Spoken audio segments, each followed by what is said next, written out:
The NFL is the most covered sports league in America. Every touchdown gets analyzed, every trade gets debated, and every quarterback sneeze somehow turns into a 3-hour television discussion featuring 12 former players and a giant touchscreen. Seriously, if Patrick Mahomes orders a different sandwich for lunch, somebody is probably breaking down the film on it. So you'd think there wouldn't be many NFL stories left hiding in the shadows. But every now and then, something happens that's so bizarre, so unexpected, or so downright ridiculous that it almost feels made up. We're talking about players retiring in the middle of games, entire scandals built around party boats, a coin that somehow predicted Raiders games better than actual experts, and a Super Bowl that literally went dark. These aren't your typical NFL highlights. These are the stories that make you stop and ask, wait, that actually happened. And we're starting with a moment that looked less like a football game and more like somebody rage quitting a video game in real life. Because in January of 2022, Antonio Brown gave the NFL one of the strangest exits sports has ever seen. Antonio Brown walk-off mid-game. If you had told NFL fans in 2018 that Antonio Brown would one day take his jersey off in the middle of a game, throw parts of his uniform into the crowd, and jog shirtless into the locker room while thousands of people stared in confusion, most people would have assumed you were describing a dream, or possibly a fever. But that's exactly what happened. The date was January 2nd, 2022.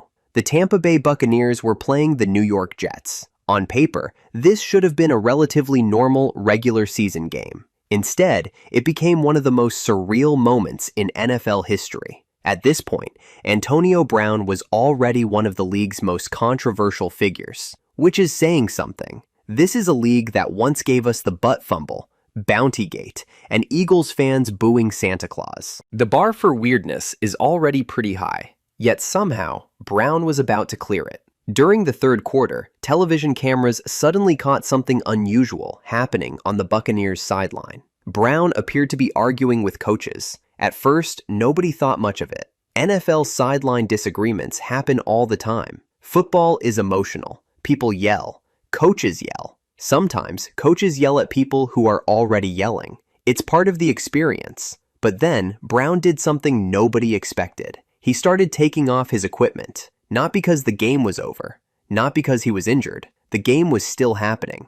Players were literally lining up for the next play, while Antonio Brown was beginning what looked like the world's most confusing retirement ceremony. First came the shoulder pads, then parts of the uniform, then gloves, then more gear. Fans in the stadium were looking around, trying to figure out whether this was some kind of celebration. It was not. Brown then tossed items into the crowd, waved his arms, and began jogging toward the tunnel, without a shirt, while the game continued. Imagine being a Jets fan that day. You show up expecting football. Instead, you're witnessing a shirtless all-pro receiver casually leaving the building like he just remembered he left the stove on at home. The television broadcast was equally confused. Commentators struggled to explain what was happening because, quite frankly, nobody had ever seen anything like it. This wasn't a player being ejected. It wasn't an injury. It wasn't a substitution. One of the most recognizable players in the NFL had simply decided he was done for the day. Immediately. The footage spread across social media within minutes, and almost instantly, the questions started. What happened? Why did he leave? Was he injured? Did he quit? Was he released? Did something happen behind the scenes? Over the following days, multiple explanations emerged. Brown claimed there were disagreements involving his health and playing status. The Buccaneers disputed parts of that account. Former teammates weighed in. Media outlets investigated. Everyone had theories. But despite all the debate, one thing remained undeniable. The visual itself was unforgettable. Because no matter which side of the story people believed, millions of viewers had witnessed an active NFL player remove his gear and leave during a live game. It's the kind of moment that sounds exaggerated until you watch the footage, and then somehow it sounds even more ridiculous. The aftermath was swift. Just a few days later, Tampa Bay officially moved on from Brown. His tenure with the team was over. And just like that, one of the most talented and complicated careers in modern football added another chapter. The strangest part? Antonio Brown's walk-off wasn't even the only time an NFL player effectively quit while a game was still happening.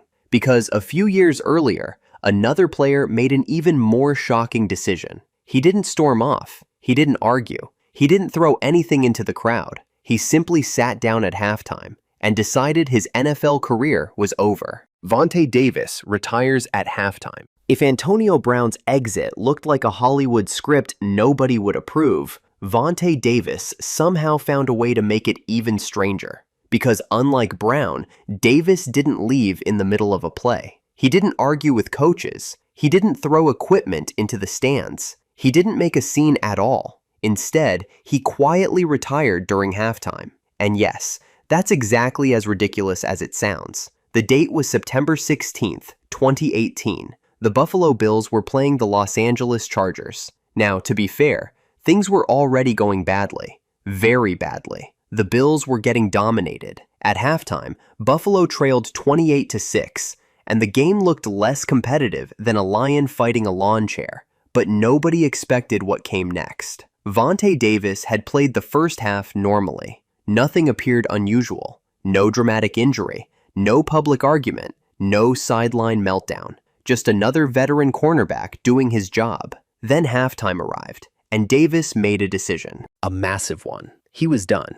Not done with the game. Done with football. Forever. According to teammates, Davis sat in the locker room and essentially told people he was finished. Then he got dressed, left the stadium, and never played another NFL snap. Think about how insane that sounds. Most players spend months deciding whether to retire. Some spend years. They hold press conferences. They write emotional statements. They thank coaches, teammates, and fans. Vontae Davis looked around at halftime and basically said, "You know what? I think that's enough football for me." And then he left. Naturally, his teammates were stunned. Several players later admitted they had no idea what was happening. Others thought it was a joke. One player reportedly walked around the locker room asking where Davis had gone.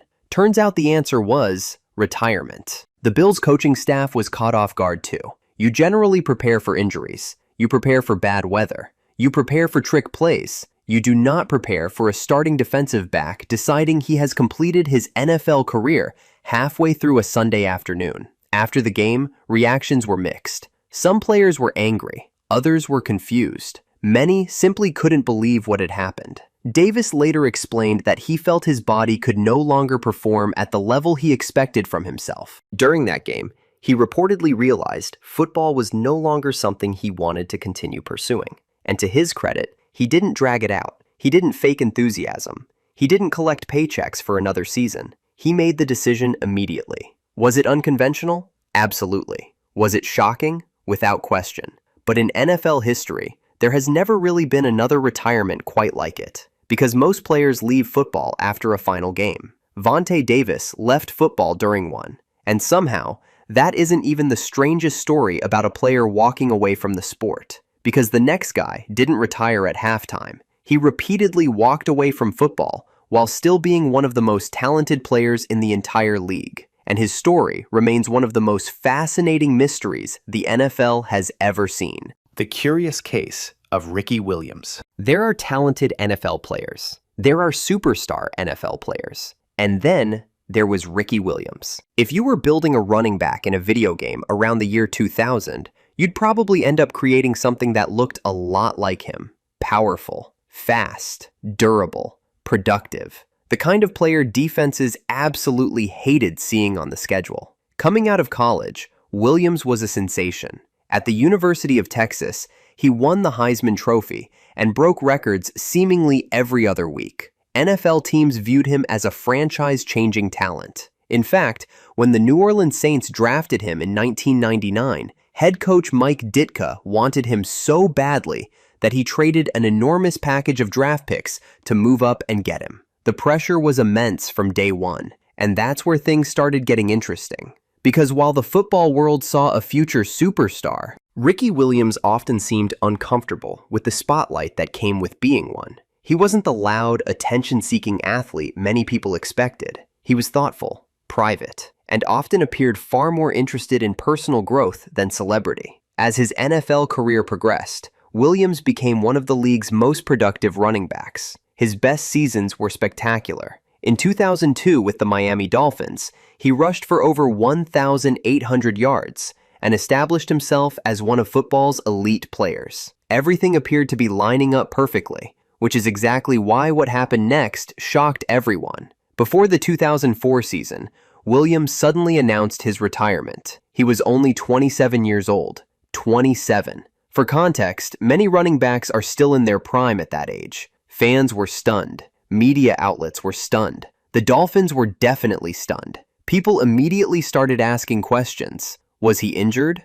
Burned out? Frustrated? The answer was complicated. Williams later spoke openly about the pressure of fame, the constant scrutiny, and the lifestyle that came with being an NFL superstar. For many players, fame is part of the reward. For Ricky Williams, it often seemed more like a burden. Then things got even stranger, because he eventually came back, then stepped away again, then came back again. His career became a series of departures and returns, unlike almost anything fans had seen before. Every time people thought they understood his path, it changed direction. And throughout all of it, Williams remained remarkably honest about something many athletes rarely discuss. Football wasn't the only thing he cared about. Imagine that. A player choosing personal happiness over public expectations. In professional sports, that almost sounds revolutionary. Today, many fans look back on Ricky Williams differently than they did at the time. Modern conversations around mental health,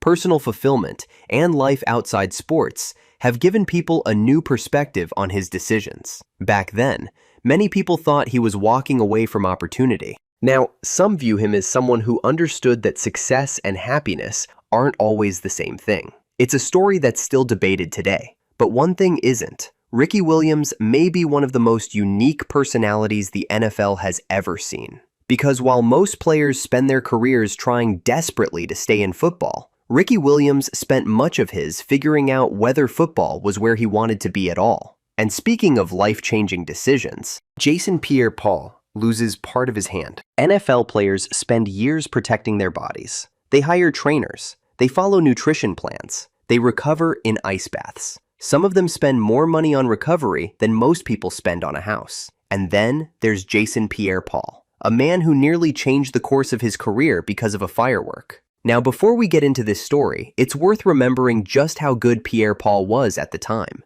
By 2015, he wasn't just another defensive player. He was one of the stars of the New York Giants, a Super Bowl champion, a former All-Pro, a pass-rushing nightmare for opposing quarterbacks, the kind of player offensive coordinators lost sleep over. Everything was going according to plan. Then came July 4th, and what started as a holiday celebration quickly turned into a disaster. Pierre-Paul was handling fireworks during an Independence Day gathering when one exploded in his hand. The injury was severe, very severe. Reports began trickling out that doctors had been forced to amputate part of his right index finger. And when the news broke, the reaction around the NFL was immediate. Because this wasn't just some random injury. This was a defensive lineman. His hands were literally tools of his trade. Every tackle, every pass rush, every attempt to shed a blocker depended on grip strength and hand usage. Many people assumed his career might be over.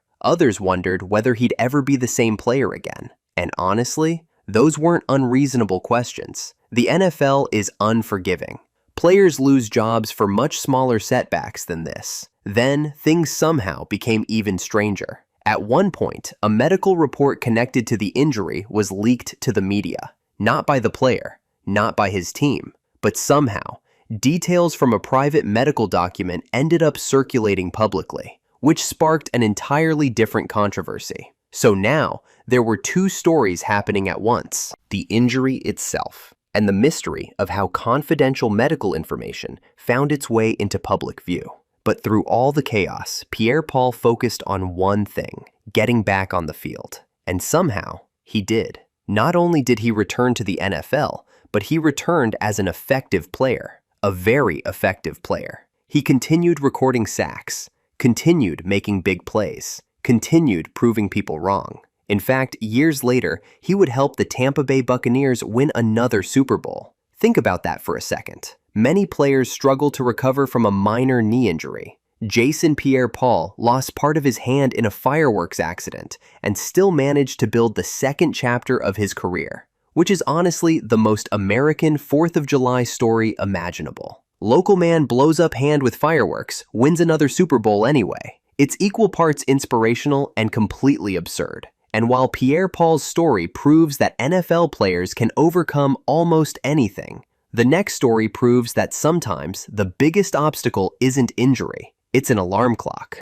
An NFL player overslept before game day. Of all the ways to miss an NFL game, oversleeping has to be near the top of the list. Think about it. These players have coaches, teammates, team staff, security personnel, schedules planned down to the minute. Entire organizations built around making sure everyone is where they're supposed to be. And yet, somehow, an NFL player still managed to sleep through game day responsibilities. The player in question was former Jacksonville Jaguars offensive tackle Tony Boselli. And yes, this actually happened. Before he became a Hall of Fame player, Boselli had a moment that still gets mentioned whenever bizarre NFL absences come up. The story goes that he overslept and missed team transportation, which immediately created a problem, a massive one. Missing team transportation in the NFL isn't like being late to a casual office meeting. Nobody is saying, "No worries, just grab a coffee and come when you can." This is professional football. There are schedules, flights, meetings, game plans, and a lot of very angry coaches. When team personnel realized Boselli wasn't where he was supposed to be, panic started setting in. People began trying to locate him. Calls were made. Messages were sent. Meanwhile, Boselli was apparently learning one of life's most important lessons. Nothing wakes you up faster than realizing you've accidentally inconvenienced an entire NFL organization. Eventually, the situation got sorted out, but the story survived because of how impossible it sounds. Fans tend to imagine NFL players operating in a world of perfect preparation. Everything is controlled, everything is scheduled, everything is optimized. Then, somebody oversleeps. It's weirdly human, and honestly, that's probably why people still remember it. Because for a brief moment, an NFL player experienced the exact same problem millions of people have experienced before work. The difference is that most people don't wake up realizing they may have just annoyed a coaching staff, a front office, and potentially an entire fan base. Now, compared to accidentally sleeping in, the next story sounds downright impossible because it involves a quarterback colliding with his own teammate's backside, a sentence that should not exist in professional sports, and yet it does. Because we're about to talk about the butt fumble. The butt fumble. Some NFL plays become famous because they're brilliant. Others become famous because they're clutch. And then there's the butt fumble, a play so spectacularly ridiculous that it has somehow outlived entire Hall of Fame careers in football conversations. If you're an NFL fan, you already know exactly what we're talking about. If you're not, prepare yourself. The date was November 22nd, 2012, Thanksgiving night. The New York Jets were facing the New England Patriots. Millions of people were watching. Families were gathered around televisions. Some were enjoying leftovers. Others were pretending not to argue with relatives. And then the Jets delivered one of the most unforgettable moments in NFL history. At this point, New York was already having a rough evening. Actually, rough might be putting it kindly. The Patriots were dismantling them. The kind of game where fans start checking the weather forecast instead of the scoreboard. Then came the play. Quarterback Mark Sanchez took the snap. The pocket immediately started collapsing. Defenders were everywhere. Chaos was unfolding.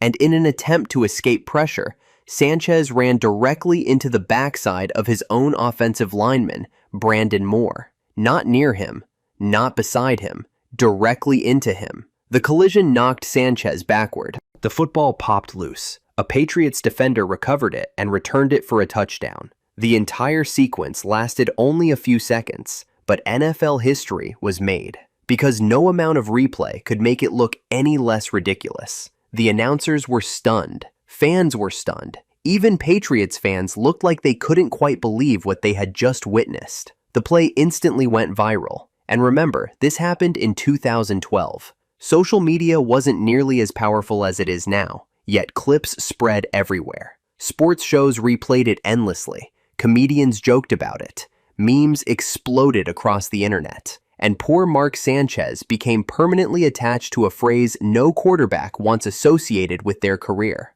the butt fumble. The craziest part? The play wasn't even the only Jets turnover scored by New England during that stretch. The Patriots scored 3 touchdowns in just over 50 seconds of game time, which sounds less like football and more like somebody accidentally turned the difficulty settings all the way down. To Sanchez's credit, he handled the joke better than most people would have. Because, let's be honest, if the entire internet spent a decade reminding us we ran face first into a coworker's backside, most of us would probably delete our social media accounts and move to a cabin in the woods. Instead, Sanchez embraced it. And over time, the butt fumble transformed from an embarrassing mistake into NFL folklore. It's still ridiculous, still funny, still replayed every year. But at this point, it's less of a blooper and more of a cultural artifact. Unfortunately for Mark Sanchez, the NFL wasn't finished producing bizarre football plays,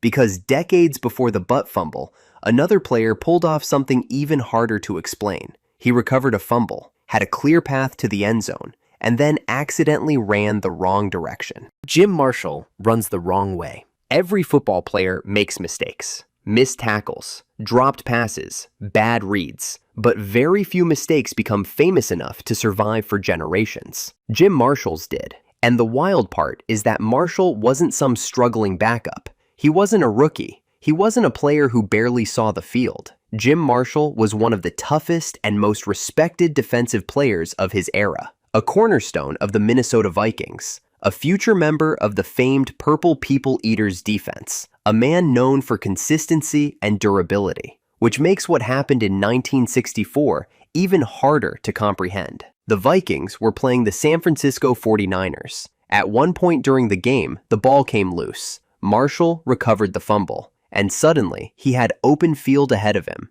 This is every defensive player's dream. Nothing but grass between you and the end zone. The crowd started reacting. Teammates started reacting. Marshall took off running. There was just one problem. He was heading toward the wrong end zone. Now, before you laugh too hard, remember, football happens incredibly fast. Players are making split-second decisions. Adrenaline is pumping. Bodies are flying everywhere. Still, running 66 yards in the wrong direction is admittedly a difficult mistake to explain. Marshall crossed the goal line. Thinking he'd scored, he ran into his own end zone and, after the play ended, the 49ers were awarded a safety. The crowd was confused. His teammates were confused. The broadcasters were confused. And somewhere, a coach was probably questioning every life decision that led him to that moment. What's remarkable is what happened afterward. Many players would completely unravel after a mistake like that. Imagine spending the rest of the game replaying it in your head. Imagine the embarrassment. Imagine knowing sports reporters were absolutely sharpening their pencils already. But Marshall didn't collapse.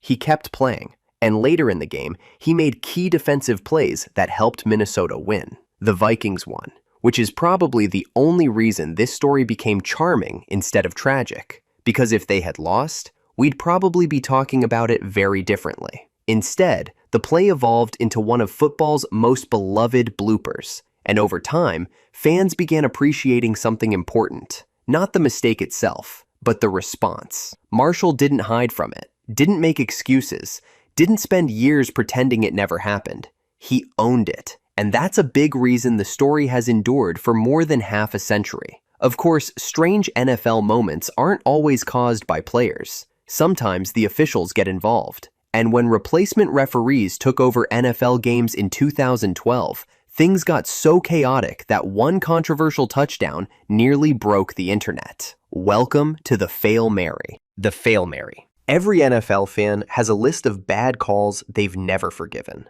A missed pass interference, a questionable roughing the passer penalty, that one referee who seemed personally offended by their favorite team.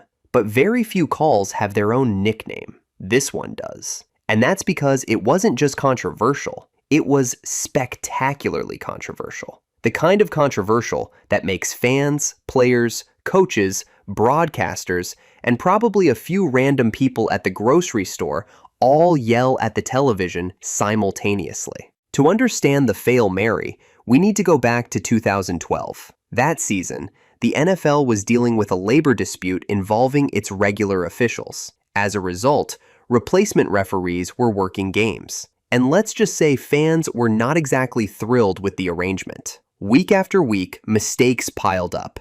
Games felt messy. Calls felt inconsistent. Players were frustrated. Coaches were frustrated.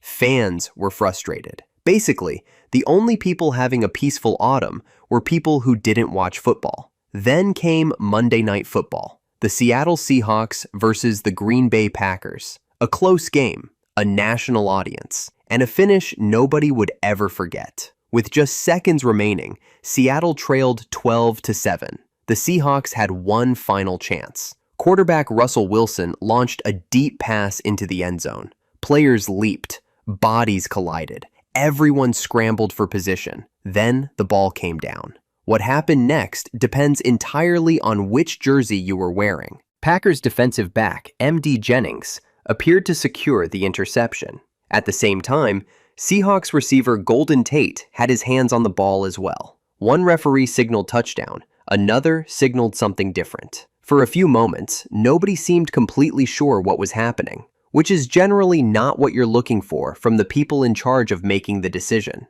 After a lengthy review, the touchdown stood. Seattle won. Green Bay exploded. Not literally, but emotionally, absolutely. Players were furious. Coaches were furious. Fans were furious. Sports radio probably aged 10 years overnight. The replay was shown from every possible angle. Then from angles nobody even knew existed. People debated it endlessly. Was it an interception? Was it simultaneous possession? How did the officials reach that conclusion? The controversy became so intense that it essentially accelerated the return of the NFL's regular referees. That's how big this moment was. An entire nation watched one call and collectively said, okay, maybe we need the old refs back. The funniest part? The replacement officials had been under pressure for weeks, but somehow, their defining moment arrived on the biggest possible stage. Today, the phrase Fail Mary remains one of the most famous nicknames in football history.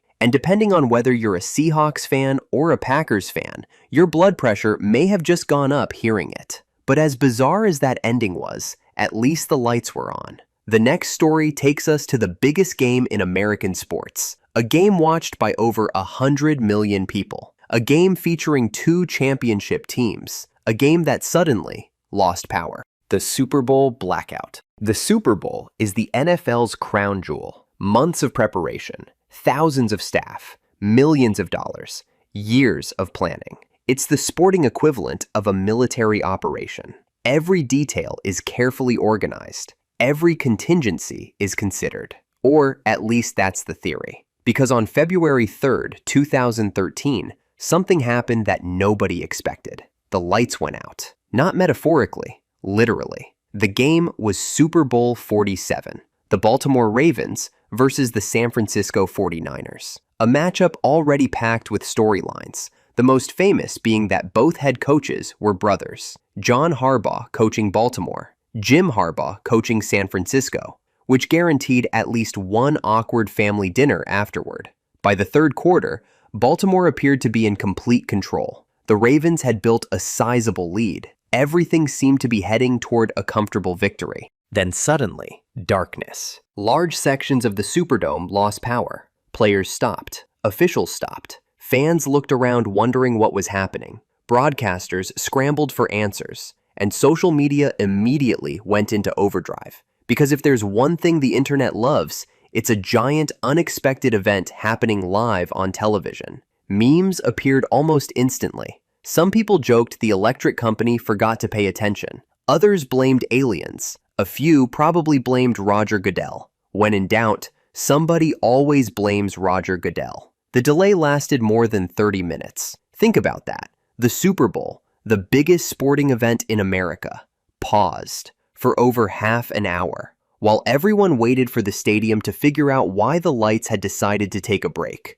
The stoppage created a bizarre atmosphere. Players had to stay loose. Coaches had to keep teams focused. Broadcasters had to fill an enormous amount of airtime, and viewers at home had to wonder whether they were witnessing history or a very expensive technical support call. Then something unexpected happened. When play resumed, the entire game changed. Before the outage, Baltimore looked dominant. After the outage, San Francisco suddenly came alive. The 49ers mounted a furious comeback. What had looked like a comfortable Ravens victory became a nail-biter. At one point, it genuinely felt possible that the blackout might become the turning point of the entire championship. Baltimore ultimately held on to win, but the blackout became one of the defining memories of the game. In fact, ask many casual fans what they remember most about Super Bowl 47, and the power outage is often one of the first things mentioned. Not the touchdowns, not the coaching decisions,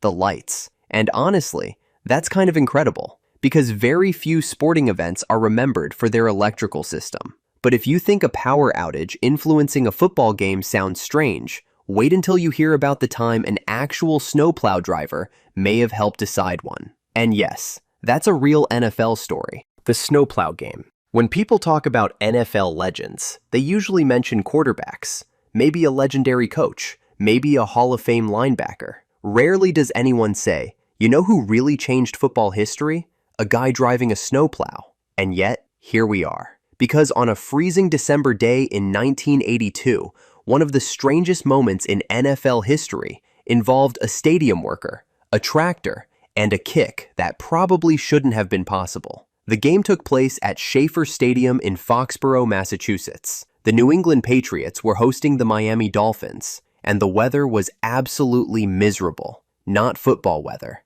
not a little chilly weather. We're talking genuine New England winter chaos. Snow was falling. The field was a mess. Players were slipping everywhere. At times, it looked less like professional football and more like two groups of men attempting to sprint across an ice rink while wearing shoulder pads. Offense was nearly impossible. Every yard felt like hard labor. As the game moved into the fourth quarter, neither team had scored a touchdown. The score remained deadlocked at 0-0. Then came the moment. With less than 5 minutes remaining, the Patriots moved into field goal range. There was just one problem. The field was covered in snow. Patriots kicker John Smith needed a clean spot to attempt the kick. And at that moment, someone had an idea, a very questionable idea. A snowplow was sent onto the field. Yes, an actual snowplow. The driver, Mark Henderson, rolled onto the field and cleared a patch of snow where the ball would be placed. Now, before you ask, no, this was not standard NFL procedure. In fact, Dolphins players were furious. Miami head coach Don Shula looked like he wanted to personally challenge the snowplow to a fight, but the officials allowed it. The field goal attempt went ahead. Smith made the kick. The Patriots won 3-0, and NFL history gained perhaps its most unexpected supporting character. Imagine explaining this to someone who doesn't watch football. So who helped decide the game? A snowplow operator. Sorry, what? The controversy was immediate. Shula argued the Patriots had received an unfair advantage. Fans debated it endlessly, and the NFL eventually adjusted procedures to prevent similar situations in the future. But the damage, or depending on your perspective, the magic, had already been done. To this day, the snowplow game remains one of the weirdest outcomes in league history. Because sometimes, championships are decided by star players. Sometimes, they're decided by coaches. And apparently, sometimes they're decided by municipal equipment. Of course, as strange as that story is, the next one involves something far more dangerous than snow, a party boat, and several NFL players making decisions that would eventually make league executives very uncomfortable. The Minnesota Vikings boat scandal. Every NFL team has stories they'd rather forget. The Minnesota Vikings have one involving a boat, actually several boats, and an entire scandal that somehow managed to combine professional athletes, a lake cruise, and a public relations disaster. The year was 2005. The Vikings were coming off a disappointing season and trying to move forward. Instead, they found themselves at the center of one of the strangest off-field controversies in NFL history. It started with what was supposed to be a private event. A group of Vikings players rented 2 charter boats on Lake Minnetonka in Minnesota. Now, on the surface, that doesn't sound particularly scandalous. Athletes rent boats all the time. Celebrities rent boats. Rich people rent boats because apparently owning normal transportation eventually becomes boring. But according to reports that emerged later, this wasn't exactly a quiet afternoon on the water. Witnesses claimed the parties became increasingly wild, very wild. The allegations quickly escalated beyond what anyone expected. Stories involving inappropriate behavior began circulating. Media outlets picked up the story.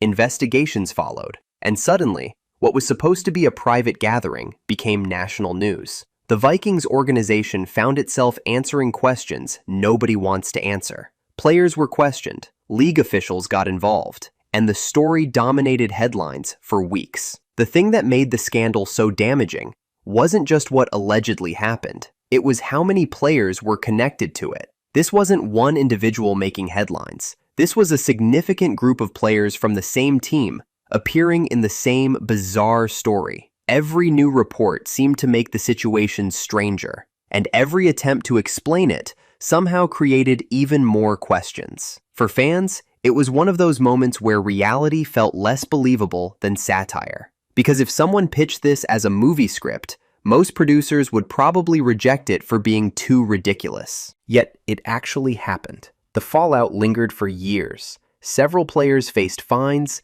investigations, and disciplinary measures as the fallout unfolded. The team's reputation took a hit, and the phrase Vikings boat scandal became permanently attached to NFL history. What's fascinating is that despite all the major scandals the league has experienced over the years, this one remains uniquely bizarre. Spygate involved football. Bountygate involved football. This involved a lake. And somehow, that may be what makes it memorable. Because when NFL fans think of controversies, they usually picture stadiums, locker rooms, or front offices, not a party boat floating across a Minnesota lake. The Jets tattoo scandal. NFL scandals usually involve something dramatic, a controversial play, a heated locker room incident, a contract dispute worth millions. You know, normal NFL chaos. What nobody expected was for a tattoo to dominate sports talk shows. Yet in 2011, that's exactly what happened. And the tattoo in question belonged to New York Jets head coach Rex Ryan. Now, if you followed the NFL during the Rex Ryan era, you already know this story is going to be weird. Ryan was never accused of being boring. The man practically treated every press conference like it was an action movie trailer. He talked big, he made bold predictions, and he somehow always found a way to end up in the headlines. Then, one day, photos surfaced from a vacation. At first, nobody thought much of it, until people noticed something. Ryan had a tattoo on his arm. Not unusual, plenty of people have tattoos. But this particular tattoo appeared to depict his wife, wearing a Mark Sanchez jersey. Yes, the quarterback of the New York Jets, the team Ryan happened to coach. Now technically, there is nothing illegal about this. Nothing against NFL rules. No competitive advantage was gained. No investigations were required. And yet the internet absolutely lost its mind. Sports media ran with the story immediately. Talk shows debated it. Fans joked about it. Reporters asked questions.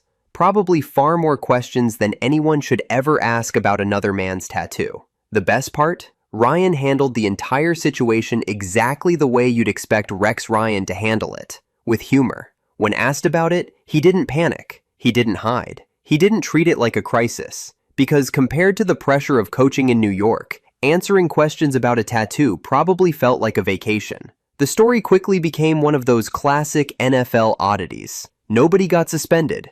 Nobody lost their job.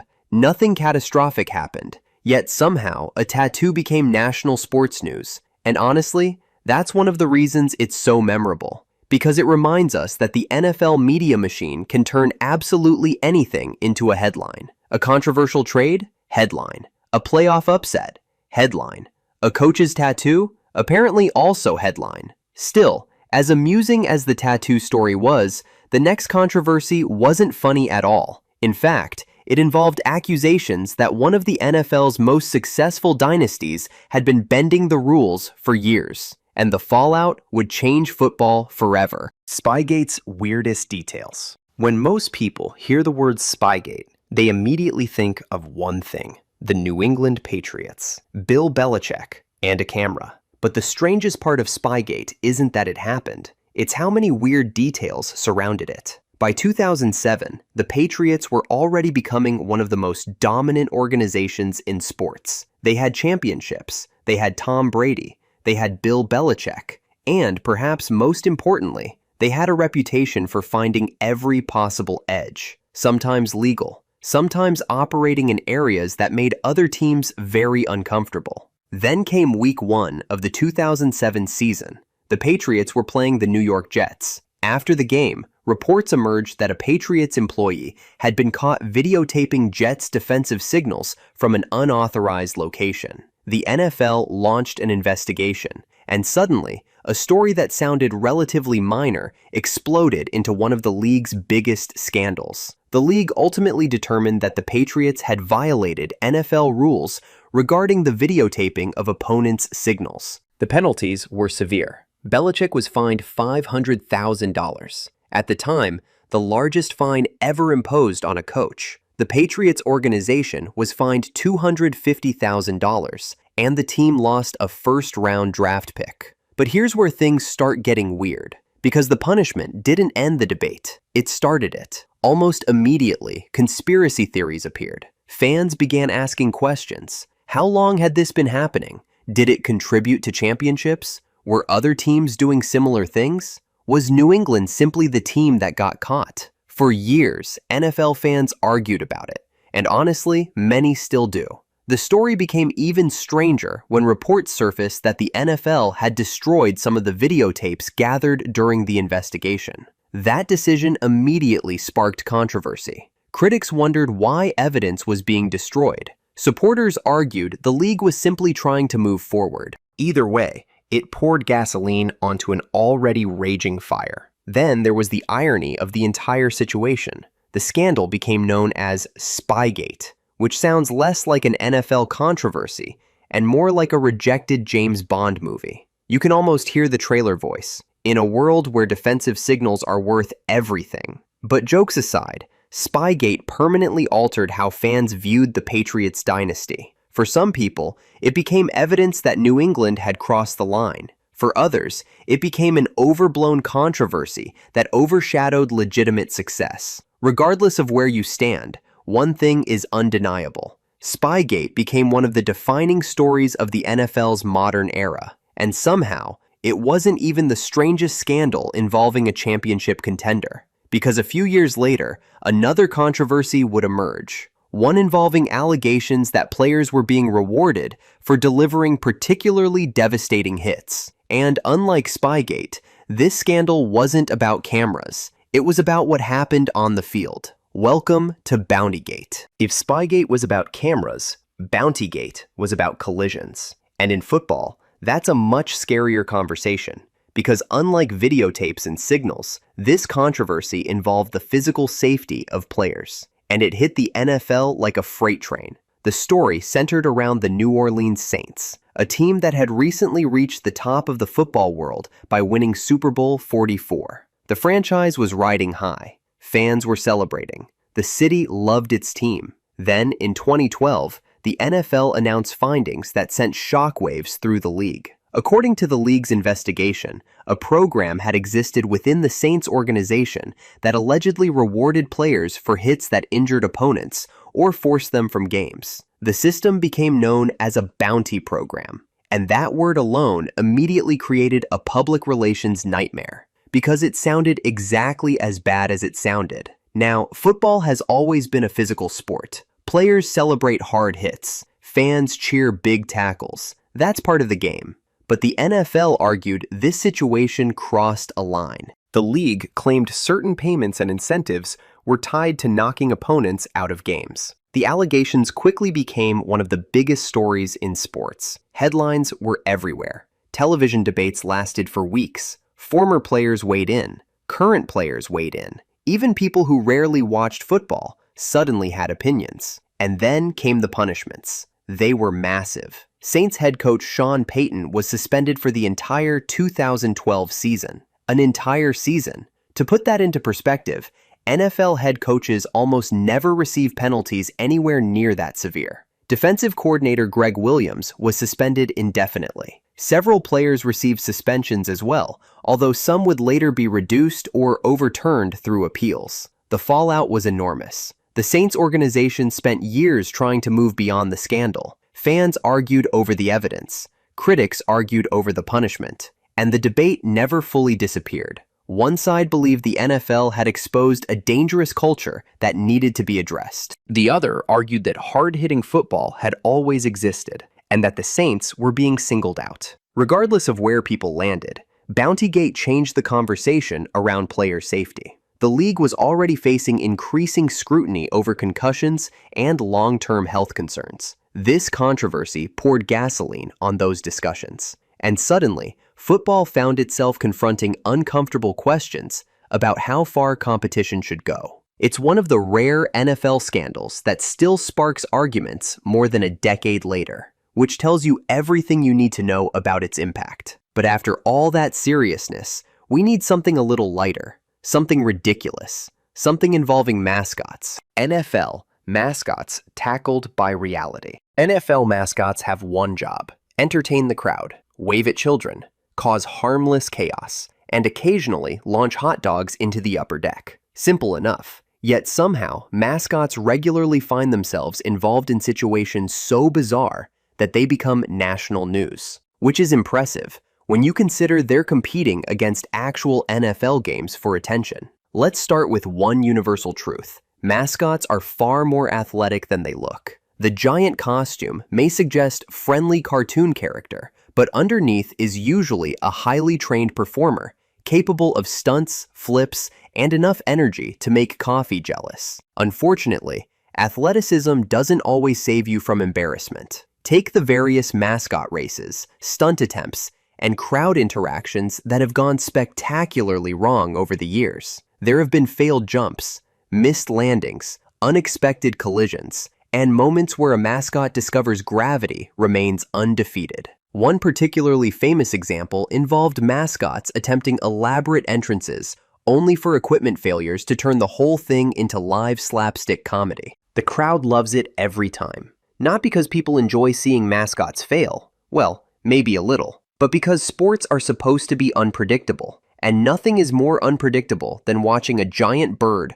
horse, or pirate accidentally lose a battle against basic physics. Then there are the encounters with players. Occasionally, mascots get a little too confident. They tease players, they mock players, they challenge players, which is generally fine until the player remembers he's a professional athlete who weighs 250 pounds and runs a 4.5-second 40-yard dash. That's usually when the mascot discovers the difference between entertainment and consequences. Some have been accidentally flattened. Others have been tackled. A few have found themselves becoming the punchline of highlight reels that had absolutely nothing to do with football. The funniest part? Most mascots lean into it. They understand the assignment. If getting lightly trucked by a player makes the crowd laugh, that's considered a successful workday. Imagine explaining that performance review. How was work today? Pretty good.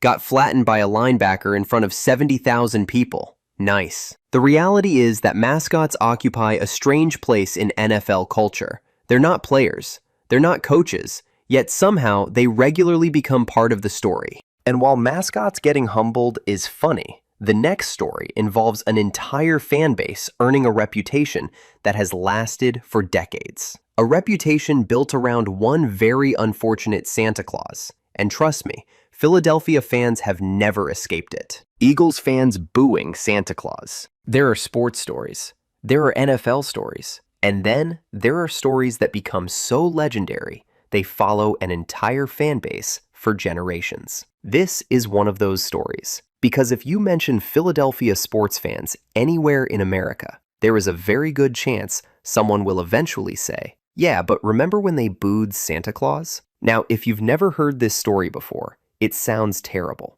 It sounds like thousands of people gathered together and collectively decided that Christmas itself was overrated. But like most famous stories, the truth is a little more complicated. Let's travel back to December 15th, 1968. The Eagles were having a miserable season. And when I say miserable, I mean the kind of season where fans were probably checking the draft order before halftime. Philadelphia entered the game with a terrible record. The weather was awful. The stadium was half covered in snow, and fans were already frustrated before kickoff. Basically, nobody showed up in a particularly festive mood. Then came halftime. The Eagles had planned a Christmas-themed celebration. The problem? The scheduled Santa Claus performer didn't make it. So organizers improvised. And by improvised, I mean they found a teenager named Frank Olivo who happened to be dressed as Santa in the stands. They brought him onto the field, put him in the spotlight, and sent him out to entertain a crowd that was already deeply annoyed. Now imagine being this poor kid. One moment you're watching football. The next, you're unexpectedly responsible for restoring Christmas spirit in a stadium full of angry Eagles fans. It did not go well. As Santa made his appearance, boos began raining down from the stands. And just like that, a legend was born. National media loved the story. It spread everywhere. The image was perfect. Philadelphia fans were so tough, so demanding, and so impossible to please that they had apparently booed Santa Claus himself. Of course, Eagles fans have spent decades defending themselves, and honestly, they have a point. The crowd wasn't booing the actual Santa Claus. They were booing a replacement Santa. In a snowstorm, during a terrible season, after watching terrible football. That's still not great, but it's slightly less cartoonishly evil than the version most people imagine. Unfortunately for Philadelphia, nuance doesn't travel nearly as well as headlines, and so the story stuck for decades. To this day, opposing fans still bring it up, sports commentators still reference it, and Eagles fans still find themselves explaining events that happened before many of them were even born. Which is honestly impressive. Most fan bases struggle to maintain traditions. Philadelphia accidentally maintained a reputation. And speaking of strange NFL folklore, the next story involves a coin, a literal coin, that somehow became better at predicting Raiders games than professional analysts. The Raiders prediction coin. Every NFL season has surprises. A breakout team, a shocking upset, a player nobody saw coming. But during the 2021 season, one of the strangest stories in football had absolutely nothing to do with players or coaches. It involved a coin, and somehow the coin kept winning. The story began on social media. A Raiders fan decided to use a simple coin flip to predict every Las Vegas Raiders game before the season started. Heads meant one result, tails meant another. Nothing scientific, nothing complicated, just a coin. The kind of prediction method that would immediately get you fired from any serious sports network. The fan posted the results online. People laughed, as they should have. After all, NFL predictions are difficult enough for experts. Surely a coin wasn't about to outperform analysts with decades of experience, right? Well, the season started, and the coin got the first prediction right, then another, then another, then another. Suddenly, people began paying attention. For much of the season, the Raiders kept producing the exact outcomes the coin had predicted. Social media users started tracking it. Fans started talking about it. The coin developed a following. And before long, something completely ridiculous was happening. People genuinely wanted to know what the coin thought. Imagine explaining that sentence to someone in the 1980s. Professional football fans are seeking strategic guidance from spare pocket change. The best part was how perfectly it fit the Raiders, because the Raiders rarely do anything the normal way. Every season seems to include at least one plot twist nobody expects. So naturally, their most memorable off-field story involved a magical prediction coin. As the winning streak continued, media outlets started covering it. The internet turned it into a meme. Fans joked that the coin should replace analysts. Honestly, some weeks the coin had a stronger track record. Eventually the streak ended. The coin was wrong, reality returned, and common sense was restored, at least temporarily. But by then, it didn't matter. The legend had already taken on a life of its own. The Raiders coin had become NFL folklore, one of those bizarre stories that makes absolutely no sense and yet somehow happened anyway. And while a lucky coin sounds ridiculous, the final story on our list may be even stranger because it convinced NFL fans that appearing on the cover of a video game could ruin your season. And somehow, enough weird things happened that people actually started believing it. The strange curse of the Madden cover. By this point, we've talked about players retiring at halftime,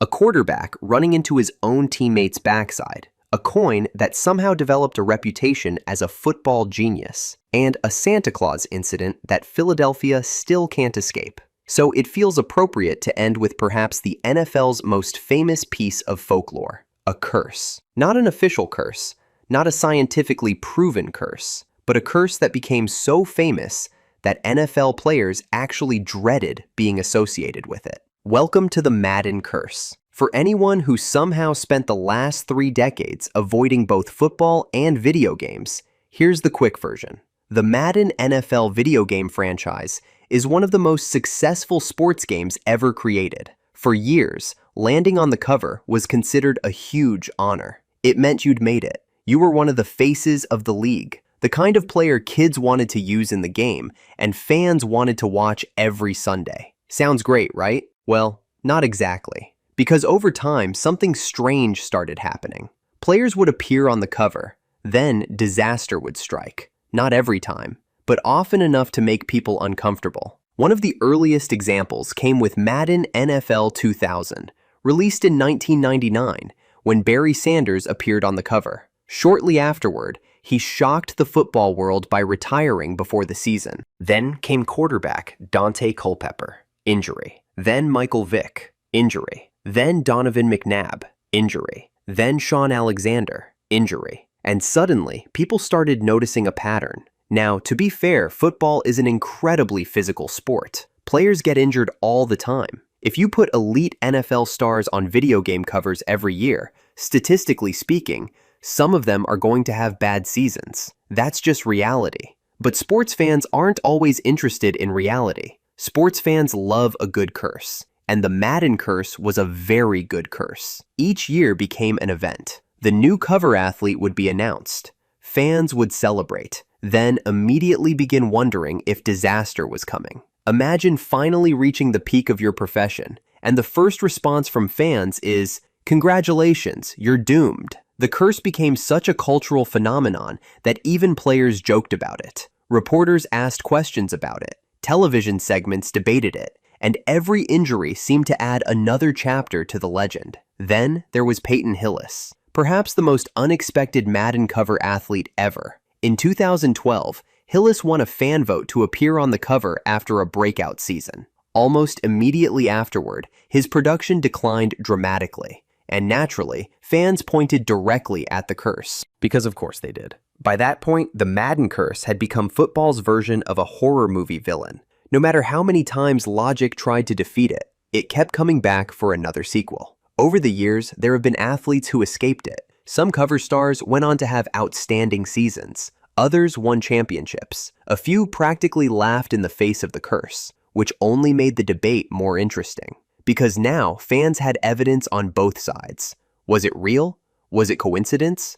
Was it simply confirmation bias mixed with football superstition? The answer depends on who you ask. But that's what makes sports folklore so much fun. Not whether it's true, whether it's entertaining. And honestly, the Madden curse has delivered entertainment for decades. Which brings us to the end of our journey through some of the weirdest stories in NFL history. Stories involving scandals, stories involving mistakes, stories involving unbelievable coincidences, and stories so ridiculous they sound completely made up. Yet every single one actually happened. Because for all the incredible touchdowns, championship runs, and Hall of Fame careers, sometimes the moments fans remember most are the weird ones. The moments nobody saw coming. The moments that make you stop and say, wait, that actually happened? And if there's one thing the NFL has proven over the years, it's this. No matter how strange a story sounds, football can always find a way to get even weirder. If you enjoyed this trip through the NFL's strangest stories,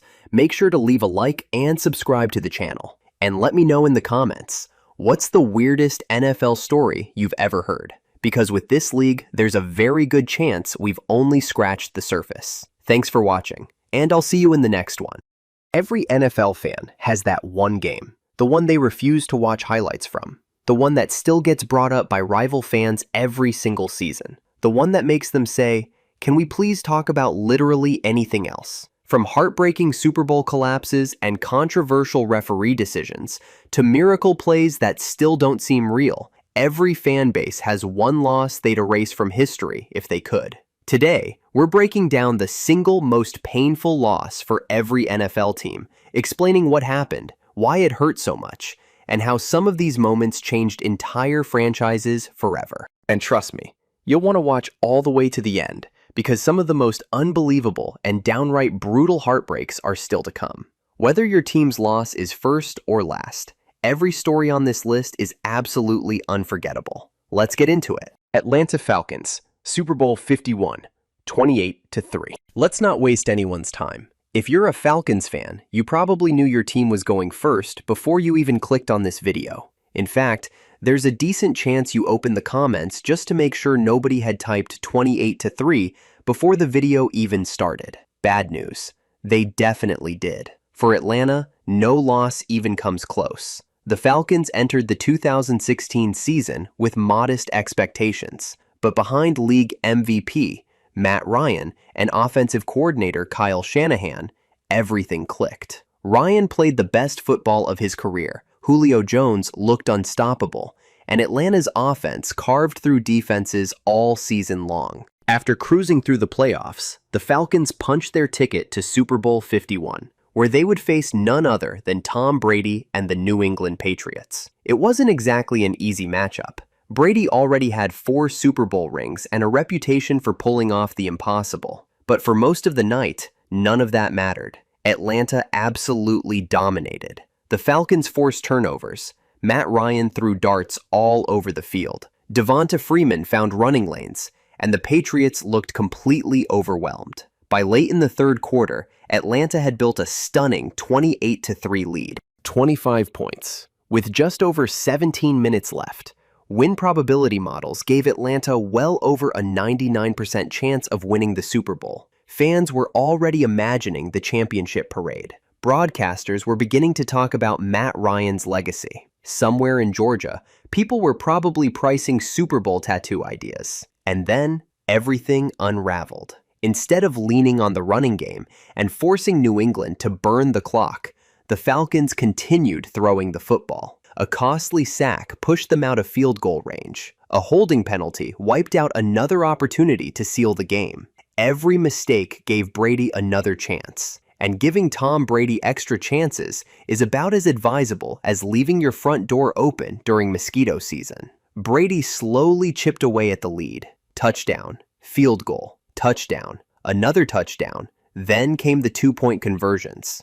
The Patriots somehow erased the largest comeback in Super Bowl history, tying the game at 28-28 and sending the championship to the first overtime ever played in a Super Bowl. Atlanta never got the ball back. New England won the coin toss, marched down the field, and James White crossed the goal line to complete one of the greatest comebacks the NFL has ever seen. Patriots 34, Falcons 28. Just like that, a championship celebration turned into the most infamous collapse in NFL history. The pain didn't stop when the confetti fell. Kyle Shanahan left for a head coaching job in San Francisco. The Falcons never truly recaptured the magic of that season. Matt Ryan remained one of the greatest quarterbacks never to win a Super Bowl, and every postseason conversation somehow circled back to those two numbers, 28-3. Even people who don't watch football know exactly what they mean. For Falcons fans, this wasn't just a Super Bowl loss. It became a permanent internet meme, a punchline that refuses to disappear, and a scar that still gets reopened every January. That's why, when it comes to the most painful loss in franchise history, there isn't really a debate. There never has been. Seattle Seahawks, Super Bowl 49. If Falcons fans have the most infamous collapse in NFL history, Seahawks fans have the most infamous play call. Seriously, you can say just 4 words. Why didn't they run? And an entire city immediately knows what you're talking about.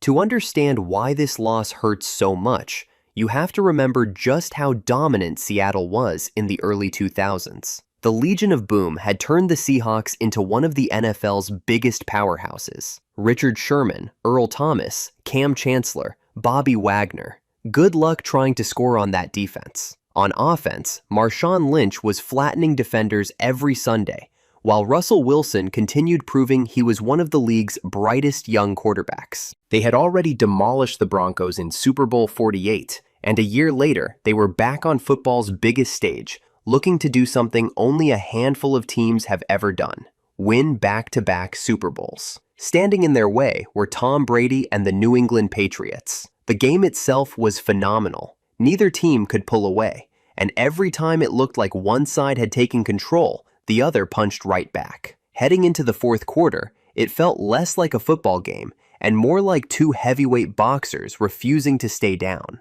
Then came one of the greatest catches you'll ever see. With just over a minute remaining, Russell Wilson launched a deep pass down the sideline to Jermaine Kearse. The ball bounced off Kearse's legs, ricocheted into the air, and somehow landed back in his arms as he fell to the turf. It looked like destiny. A few plays later, Marshawn Lynch bulldozed his way to the 1-yard line. Seattle had the ball. 2nd and goal. 26 seconds left. 1 timeout.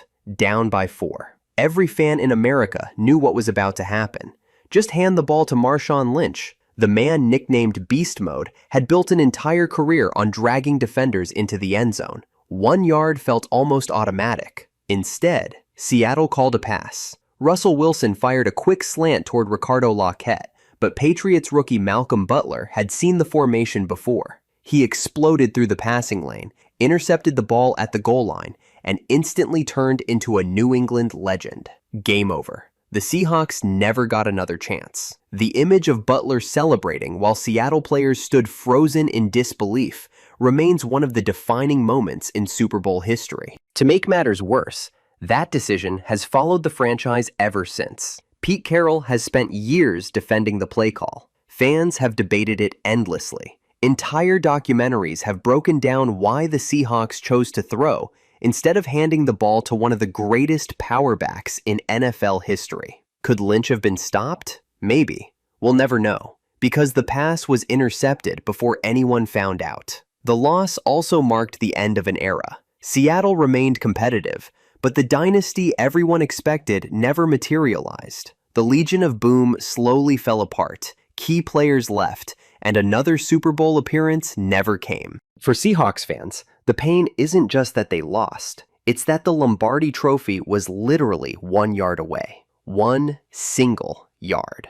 Buffalo Bills, Super Bowl 25, wide right. Some painful losses happen because your team gets outplayed. Others happen because of one play. For Bills fans, that one play has had a name for more than 30 years. Wide right. Even if you've never watched the game, you've probably heard those 2 words. The Bills entered the 1990 season as one of the NFL's most exciting teams. Led by quarterback Jim Kelly, running back Thurman Thomas, wide receiver Andre Reed, and Bruce Smith anchoring the defense, Buffalo had finally broken through and reached its first Super Bowl in franchise history. Waiting for them were the New York Giants. Unlike Buffalo's explosive no-huddle offense, the Giants wanted to slow everything down. Their game plan was simple: keep Jim Kelly off the field and shorten the game. It worked perfectly. The Giants controlled the clock, but Buffalo kept answering. Every big drive by New York was met with another response from the Bills, setting up a dramatic finish. With just 8 seconds remaining, Buffalo trailed 20-19. They had one last chance. Kicker Scott Norwood lined up for a 47-yard field goal. Today, that distance isn't considered outrageous. Back then, it was asking a lot. Bills fans held their breath as Norwood's kick sailed through the night sky. For a split second, it looked good. Then, it started drifting, and drifting, and drifting, until it missed just outside the right upright, wide right. The Giants celebrated. Bills players collapsed to the turf, and an entire fan base watched its first Super Bowl dream disappear by what felt like inches. As heartbreaking as that moment was, what happened afterward somehow made it even worse. The Bills didn't fade away. They came back. Again, and again, and again. Buffalo reached an unbelievable 4 straight Super Bowls, an accomplishment no other team has ever matched.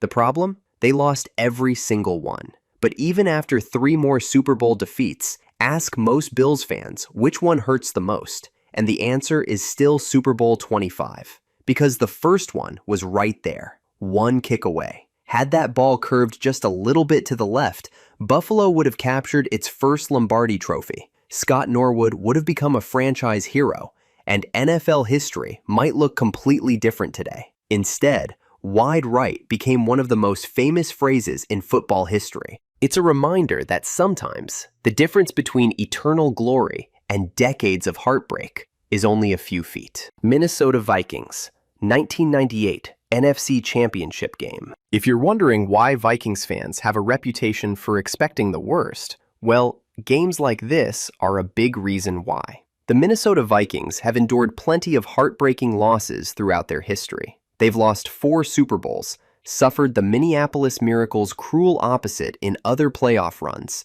and have seen countless promising seasons end in disappointment. But if you ask most Vikings fans which loss still stings the most, they'll point to the 1998 NFC Championship game against the Atlanta Falcons. The 1998 Vikings weren't just good, they were historically dominant. Led by veteran quarterback Randall Cunningham, rookie sensation Randy Moss, and future Hall of Fame receiver Chris Carter, Minnesota fielded one of the most explosive offenses the NFL had ever seen. Moss transformed the passing game with his incredible speed, stretching defenses in ways few players ever had. The Vikings finished the regular season with a remarkable 15-1 record, scoring an NFL record 556 points. They looked like the clear favorites to win the franchise's first Super Bowl. Even more impressive, they had one of the league's most reliable kickers.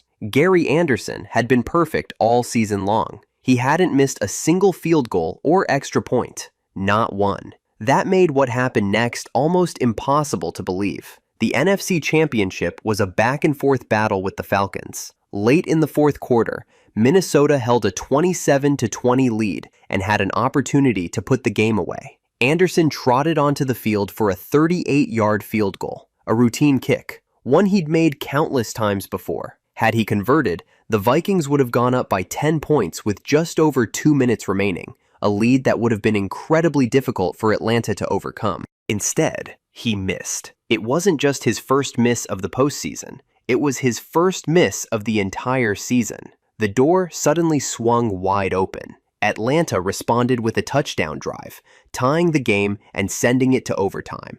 In the extra period, after both teams traded possessions, Falcons kicker Morton Anderson drilled the game-winning field goal, sending Atlanta to its first ever Super Bowl. The Vikings' magical season was over. For Minnesota fans, the pain wasn't simply about one missed kick. It was about everything that surrounded it. This felt like the year. The offense was nearly unstoppable. Randy Moss had changed the league as a rookie. The team had home field advantage throughout the playoffs, and the road to the Super Bowl seemed perfectly laid out. Instead, one of the NFL's greatest teams never even reached the championship game. To this day, many Vikings fans still consider the 1998 squad the best team in franchise history. Unfortunately, they're also remembered as one of the greatest teams that never won it all. Tennessee Titans, Super Bowl 34, 1 yard short. Sometimes an entire season comes down to one play. For the Tennessee Titans, it came down to 1 yard. The franchise had recently relocated from Houston and officially adopted the Titans name in 1999. Under head coach Jeff Fisher, Tennessee quickly developed into one of the AFC's toughest teams, led by quarterback Steve McNair, running back Eddie George, and a physical, hard-nosed defense. After finishing the regular season 13-3, the Titans began an unforgettable playoff run. It started with one of the most famous plays in NFL history. In the wild card round against the Buffalo Bills, Tennessee pulled off the Music City Miracle, a dramatic kickoff return touchdown as time expired that remains one of the league's most iconic finishes. The Titans carried that momentum all the way to Super Bowl 34, where they faced Kurt Warner and the high-powered St. Louis Rams, a team famously known as the greatest show on turf. The Rams entered the game with one of the most explosive offenses football had ever seen, but Tennessee's defense kept them in check for much of the night. With just under 2 minutes remaining, Warner connected with Isaac Bruce for a 73-yard touchdown that gave St. Louis a 23-16 lead. The Titans still had one final opportunity. Steve McNair led a remarkable drive down the field, escaping pressure multiple times and keeping Tennessee's championship hopes alive. With 6 seconds remaining, the Titans reached the Rams' 10-yard line. One last play. McNair took the snap and fired a pass over the middle to wide receiver Kevin Dyson. Dyson caught the ball and turned toward the goal line. Rams linebacker Mike Jones wrapped him up. Dyson stretched the football forward with every inch he had. The crowd held its breath. The ball stopped just short, 1 yard short. Time expired. The Rams were champions. It's one of the most unforgettable images in Super Bowl history. A player fully extended across the turf, reaching desperately for the goal line as the clock hit 0. For Titans fans, that image has become both legendary and heartbreaking. No controversial call, no miracle comeback, no blown lead. Just one defensive tackle that prevented the franchise from winning its first Super Bowl. The Titans remained competitive in the years that followed, but they never returned to the Super Bowl with that core group. Looking back, it's remarkable how close Tennessee came. One more yard, and the game likely heads to overtime with all the momentum on the Titans' side. Instead, their greatest season is remembered for the smallest possible margin between victory and defeat. In football, a yard usually doesn't seem like much. For Titans fans, it's felt like the longest yard imaginable ever since. Green Bay Packers, 2014 NFC Championship game. Packers fans have witnessed plenty of unforgettable victories over the years. 4 Super Bowl titles, decades of Hall of Fame quarterback play, more legendary moments than most franchises could ever dream of. So you'd think choosing the most painful loss in team history would be difficult. It isn't, because no matter how many great memories Green Bay has produced, the 2014 NFC Championship game against the Seattle Seahawks still refuses to fade away. The Packers entered the postseason with a 12-4 record behind another MVP-caliber season from Aaron Rodgers. Although Rodgers had battled a calf injury late in the year, Green Bay remained one of the NFL's most balanced teams and earned a trip to Seattle with a chance to reach the Super Bowl. That was no small task. The Seahawks were the defending champions. The Legion of Boom was still at its peak, and CenturyLink Field was widely considered the loudest stadium in football. Yet for most of the afternoon,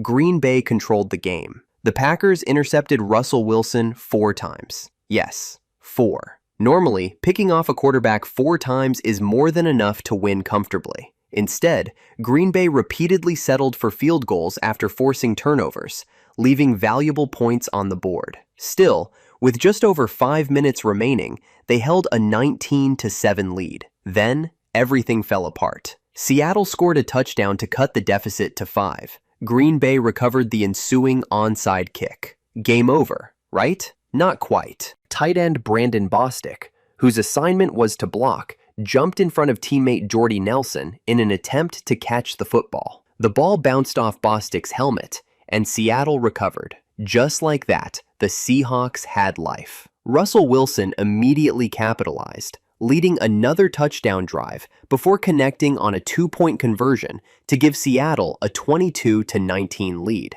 Aaron Rodgers answered with a late drive to force overtime, giving Packers fans one last glimmer of hope. Unfortunately for Green Bay, Seattle won the coin toss. The Seahawks marched down the field, and Wilson found Jermaine Kearse for a 35-yard touchdown to end the game. The Packers never touched the ball. Looking back, what makes this loss so painful isn't just the final score. It's how many opportunities Green Bay had to put the game away. 4 interceptions, a double-digit fourth-quarter lead, a recovered onside kick that should have ended the contest. Any one of those moments could have changed history. Instead, the Packers watched a trip to the Super Bowl disappear in just a few unbelievable minutes. To this day, many fans consider it the most devastating defeat of the Aaron Rodgers era. Not because Seattle was the better team that afternoon, but because Green Bay let a golden opportunity slip through its fingers. Cleveland Browns, 1986, AFC Championship game. The drive. Being a Browns fan has never exactly been relaxing. The franchise has experienced relocation, years of rebuilding, quarterback carousels that seem to have no ending, and enough heartbreak to fill an entire documentary series. But long before all of that happened,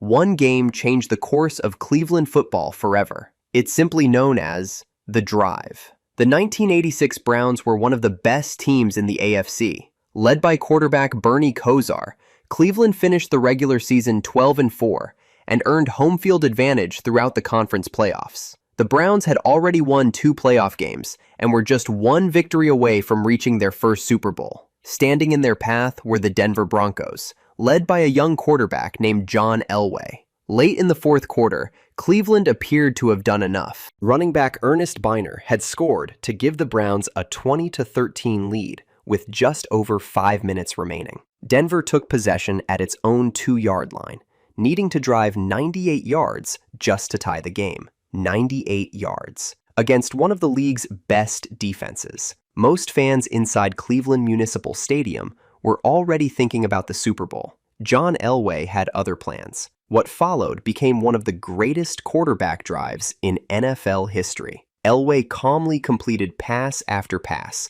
converting crucial third downs while avoiding relentless pressure from Cleveland's defense. He marched the Broncos the length of the field, slowly draining the hope from an entire stadium. With just 37 seconds left, Elway found wide receiver Mark Jackson for the game-tying touchdown. The Broncos had gone 98 yards when they absolutely had to. The game headed to overtime. Even then, Cleveland still had a chance. But Denver eventually moved into field goal range, and kicker Rich Karlis drilled the game-winning kick, sending the Broncos to the Super Bowl. The Browns were left stunned. The drive immediately became part of NFL history, not only because of Elway's brilliance, but because of what it represented for Cleveland. The franchise had come agonizingly close to its first Super Bowl appearance, only to watch it disappear one completion at a time. As painful as that loss was, the story somehow became even crueler. The very next season, the Browns once again faced the Broncos in the AFC Championship game. This time, Cleveland was driving for the potential game-tying touchdown late in the fourth quarter, when running back Ernest Biner fumbled at the goal line in a play forever remembered as the fumble. 2 straight seasons, 2 heartbreaking endings. The Browns finally broke through decades later by returning to the playoffs,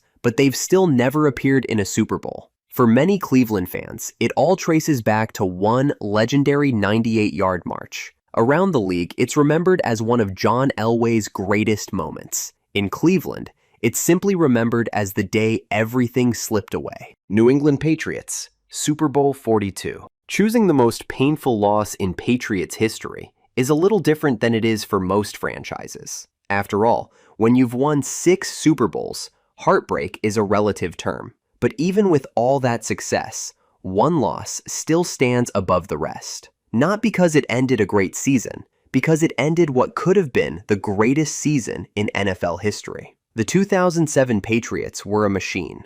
Tom Brady was playing the best football of his career, throwing an NFL record 50 touchdown passes. Randy Moss shattered the single-season receiving touchdown record with 23, and New England's offense overwhelmed virtually every defense it faced. Week after week, they didn't just win, they dominated. The Patriots finished the regular season 16-0, becoming the first team in NFL history to complete a perfect 16-game schedule. They rolled through the playoffs, defeating the Jaguars and Chargers to reach Super Bowl 42 with an incredible 18-0 record. One more win.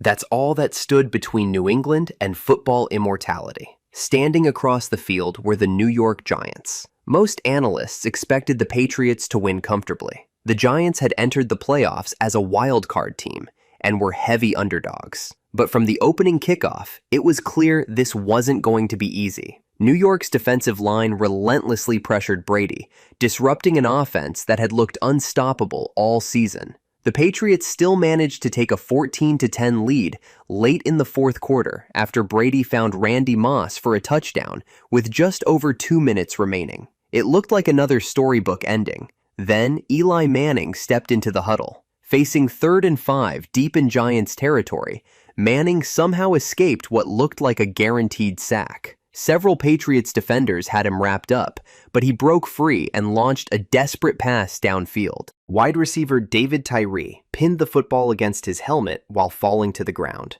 completing one of the most unbelievable catches in NFL history. The play instantly changed everything. A few snaps later, Manning found Plaxico Burress alone in the end zone for the go-ahead touchdown. Brady got one final chance, but the Patriots couldn't answer. The Giants had done the impossible. They defeated New England 17-14, ending the Patriots' perfect season just one game short of history. For most teams, losing the Super Bowl is painful enough. For the Patriots, this loss carried even more weight. A victory would have completed the first 19-0 season in NFL history, cementing the 2007 Patriots as arguably the greatest team ever assembled. Instead, they're remembered as one of the greatest teams that didn't finish the job. Of course, Brady and Bill Belichick would eventually win 3 more Super Bowls together, easing some of the pain. But every time fans debate the greatest team in NFL history, Super Bowl 42 inevitably enters the conversation. Because sometimes, one loss can overshadow 18 victories. Arizona Cardinals, Super Bowl 43. The Arizona Cardinals had waited over 60 years to reach their first Super Bowl. When they finally got there, they came within minutes of completing one of the greatest underdog stories the NFL has ever seen. The Cardinals entered the 2008 season with modest expectations. Quarterback Kurt Warner had revived his career after years of uncertainty. Veteran receiver Larry Fitzgerald was firmly established as one of the league's elite playmakers. And first-year head coach Ken Whisenhunt had quietly built a team capable of making some noise. Still, few expected Arizona to make a deep playoff run. The Cardinals finished 9-7 before catching fire in January, defeating the Falcons, Panthers, and Eagles to earn the franchise's first Super Bowl appearance. Waiting for them were the Pittsburgh Steelers, winners of 6 AFC championships and one of the NFL's most successful organizations. Arizona entered the game as the underdog, but they refused to back down. The first half ended in heartbreaking fashion. With just seconds remaining before halftime, Warner attempted a pass near the goal line that was intercepted by Steelers linebacker James Harrison. Instead of simply ending the half, Harrison took off. 99 yards later, he crossed the goal line for one of the longest and most memorable interception returns in Super Bowl history, giving Pittsburgh a 17-7 halftime lead. For many teams, that would have been the knockout blow. Not the Cardinals. Larry Fitzgerald put together one of the greatest performances ever by a wide receiver in the Super Bowl. Time after time, he made clutch catches, keeping Arizona within striking distance. Then, with just 2 minutes and 37 seconds remaining, Fitzgerald caught a short pass over the middle, split 2 defenders, and sprinted 64 yards for a touchdown. Just like that, the Cardinals led 23-20. Thousands of Arizona fans could almost taste the Lombardi Trophy. But there was still one problem. Ben Roethlisberger had the football. The Steelers' quarterback calmly led Pittsburgh down the field, converting several crucial third downs before finding wide receiver Santonio Holmes in the back corner of the end zone with just 35 seconds remaining. Holmes somehow managed to get both feet down while securing one of the greatest catches in Super Bowl history. Touchdown. Steelers lead. Game over. The Cardinals' final desperation drive came up short, ending one of the most memorable Super Bowls ever played. For Arizona fans, this loss hurts because they were so incredibly close. After decades of struggling as a franchise, they had overcome every expectation, erased a double-digit deficit, and briefly held the lead in the closing minutes. For a moment, it felt like destiny. Instead, they watched another iconic Super Bowl moment belong to the other team. To this day, it's still the closest the Cardinals have ever come to winning a championship. And for many fans, seeing Larry Fitzgerald walk off that field without a Super Bowl ring remains one of football's biggest what-ifs. Jacksonville Jaguars, 2017 AFC Championship game. Being a Jaguars fan has required a lot of patience. Since entering the NFL in 1995, Jacksonville has had only a handful of truly great seasons, but none generated more excitement than 2017. No one expected the Jaguars to be one game away from the Super Bowl. Built around a ferocious defense nicknamed Saxonville, the Jaguars finished the regular season 10-6. Led by stars like Calais Campbell, Jalen Ramsey, A.J. Bouye, Miles Jack, and Telvin Smith, Jacksonville boasted one of the NFL's most dominant defenses. On offense, they didn't ask quarterback Blake Bortles to carry the team. Instead, they leaned on rookie running back Leonard Fournette and a physical running game that perfectly complemented their defense. It wasn't flashy. It was effective. The Jaguars opened the playoffs by defeating the Bills before pulling off one of the biggest upsets of the season, knocking off the Pittsburgh Steelers 45-42 in an offensive shootout. Suddenly, Jacksonville was heading to Foxborough for the AFC Championship game. Standing in their way? Tom Brady, again. The Jaguars showed absolutely no fear. Jacksonville's defense pressured Brady all afternoon, while Fournette consistently picked up tough yards on the ground. Midway through the fourth quarter, the Jaguars held a 20-10 lead. They were just 15 minutes away from the first Super Bowl appearance in franchise history. Then, experience took over. Brady engineered 2 textbook touchdown drives, methodically picking apart Jacksonville's defense when it mattered most. The Jaguars had opportunities to respond, but couldn't sustain another scoring drive. When the clock hit 0, New England had escaped with a 24-20 victory. For Jaguars fans, the score only tells part of the story. Many still point to a controversial moment late in the first half, when linebacker Miles Jack stripped Patriots running back Dion Lewis and appeared to have a clear path to the end zone. Officials ruled that Jack was down by contact before the fumble, blowing the play dead. Because the whistle had already sounded, the play couldn't be reviewed as a defensive touchdown. To this day, Jaguars fans argue that the whistle cost them one of the biggest plays in franchise history. Whether or not it would have changed the outcome, we'll never know. What we do know is that Jacksonville hasn't returned to the AFC Championship game since. The legendary Saxonville defense was gradually dismantled over the following seasons. Key players departed, and one of the greatest opportunities the franchise has ever had slipped away. For a team that's never reached a Super Bowl, this one still feels like the chance that got away. San Francisco 49ers, Super Bowl 58. Few franchises know what it's like to consistently compete for championships, quite like the San Francisco 49ers. 5 Super Bowl titles, Hall of Fame legends, decades of success. And yet, for a newer generation of 49ers fans, the memories are filled with something else: heartbreak. San Francisco entered the 2023 season with one of the league's most complete rosters. Brock Purdy had silenced nearly every doubter after taking over as the starting quarterback the previous season. Christian McCaffrey was the engine of the offense. George Kittle remained one of the NFL's best tight ends. Deebo Samuel could line up almost anywhere, and the defense featured stars like Nick Bosa and Fred Warner. The 49ers looked built to win it all. After surviving close playoff games against the Packers and Lions, San Francisco earned another trip to the Super Bowl. Waiting once again: Patrick Mahomes and the Kansas City Chiefs. For much of the night, the 49ers controlled the game. Their defense kept Mahomes in check, McCaffrey found success on the ground, and San Francisco carried a 10-3 lead into halftime. Even after Kansas City fought back, the 49ers regained the advantage late in regulation thanks to a clutch field goal. With less than 2 minutes remaining, it looked like San Francisco might finally get over the hump. But giving Patrick Mahomes extra time has become one of the NFL's least enjoyable experiences. Unless, of course, you're a Chiefs fan. Mahomes calmly led Kansas City into field goal range, sending the game into overtime.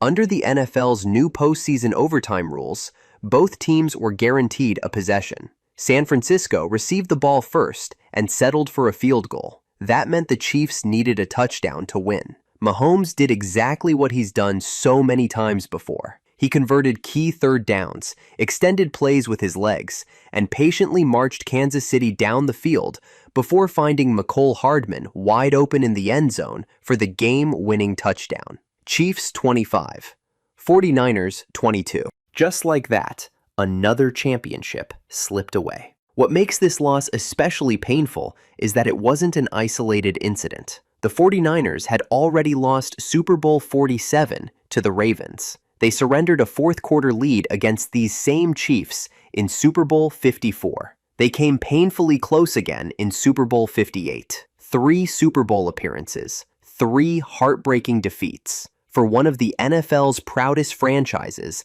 the Lombardi Trophy has remained frustratingly out of reach for nearly 3 decades. The talent has been there. The opportunities have been there. The championship hasn't. And for 49ers fans, that's what hurts the most. Las Vegas Raiders, the Tuck Rule game. If you're a Raiders fan, there are 2 words that can instantly ruin your day. Tuck Rule. No explanation needed, no context required.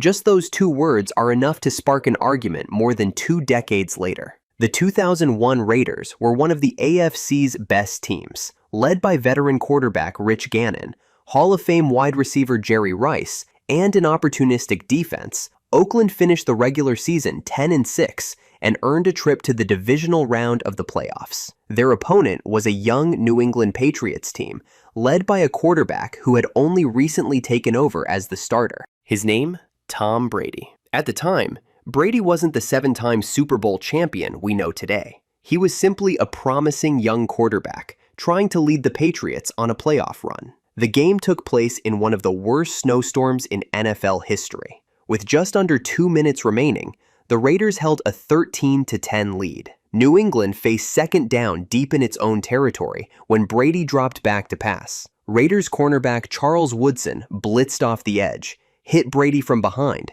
and the football came loose. Oakland recovered. The game appeared to be over. Raiders players poured onto the field in celebration, convinced they had just secured a trip to the AFC Championship game. Then the officials stopped everything. After reviewing the play, referee Walt Coleman announced that Brady's arm had been moving forward. Under an obscure NFL rule known as the Tuck Rule, the play was ruled an incomplete pass instead of a fumble. The Patriots kept possession. Even today, many NFL fans still struggle to understand the rule. Essentially, if a quarterback began bringing the ball back toward his body after starting a passing motion, losing possession could be ruled an incomplete pass rather than a fumble. Technically, the officials applied the rule correctly. That didn't make it any less controversial. Given new life, Brady drove the Patriots into field goal range, where Adam Vinatieri somehow connected on a 45-yard kick through heavy snow to force overtime. If that field goal wasn't impressive enough, Vinatieri kicked another in overtime to win the game. The Patriots advanced. The Raiders went home. Looking back, the consequences stretched far beyond a single playoff game. New England went on to win Super Bowl 36, launching one of the greatest dynasties in professional sports. The Raiders, meanwhile, reached 1 Super Bowl the following season, but lost badly to the Buccaneers, and soon entered a prolonged period of struggles that lasted for years. The NFL eventually eliminated the Tuck Rule in 2013. Unfortunately for Raiders fans, that didn't erase what happened. To this day, it's still one of the most controversial officiating decisions the league has ever seen. And if you ever meet a Raiders fan, maybe don't bring it up, unless you're looking for a very long conversation. Houston Texans, 2019 AFC Divisional Round. Some playoff losses happen because the other team is simply better. This wasn't one of them. In fact, for about a quarter and a half, it looked like the Texans were about to pull off one of the biggest playoff upsets in recent memory. The 2019 Texans entered the postseason with a 10-6 record behind quarterback Deshaun Watson, who had developed into one of the NFL's brightest young stars. After an overtime victory against the Buffalo Bills in the wildcard round, Houston traveled to Kansas City to face Patrick Mahomes and the Chiefs. Few people expected the Texans to win. Then the game started. Houston couldn't have scripted a better opening. The defense forced mistakes. Special teams blocked a punt. The offense capitalized on nearly every opportunity. Before many fans had even settled into their seats, the Texans led 24-0 against the defending AFC champions. Arrowhead Stadium had gone almost completely silent. At that point, Houston looked firmly in control. Then everything changed. Mahomes responded with a touchdown, then another, then another. Before halftime, Kansas City had scored an astonishing 28 unanswered points to take the lead. Yes, the Chiefs erased a 24-point deficit before the teams even reached the locker room. The second half offered little relief for Houston. Kansas City's offense continued scoring almost at will, while the Texans struggled to regain any momentum. By the final whistle, the Chiefs had scored 51 points. Final score: Chiefs 51, Texans 31. It remains one of the largest comeback victories in NFL postseason history. Naturally, fans questioned nearly every coaching decision. The biggest came late in the first quarter. Facing 4th and short near midfield while leading 24-7, head coach Bill O'Brien elected to fake a punt. The play failed. Kansas City took over with excellent field position and quickly turned it into more points. Was that one decision solely responsible for the collapse? No, but it symbolized a team that suddenly lost its composure, while Mahomes and the Chiefs found another gear. For Texans fans, the pain wasn't simply losing to a great football team. It was realizing they had one foot in the AFC Championship game before everything unraveled in spectacular fashion. Houston has experienced difficult seasons before, but blowing a 24-point lead in the playoffs, that's the kind of loss that sticks with a fan base forever. Baltimore Ravens, 2011 AFC Championship game. The Baltimore Ravens have experienced their fair share of unforgettable postseason moments. They've won 2 Super Bowls. They've fielded some of the greatest defenses the NFL has ever seen. And for much of the late 2000s and early 2010s, they were one of the Patriots' biggest rivals in the AFC.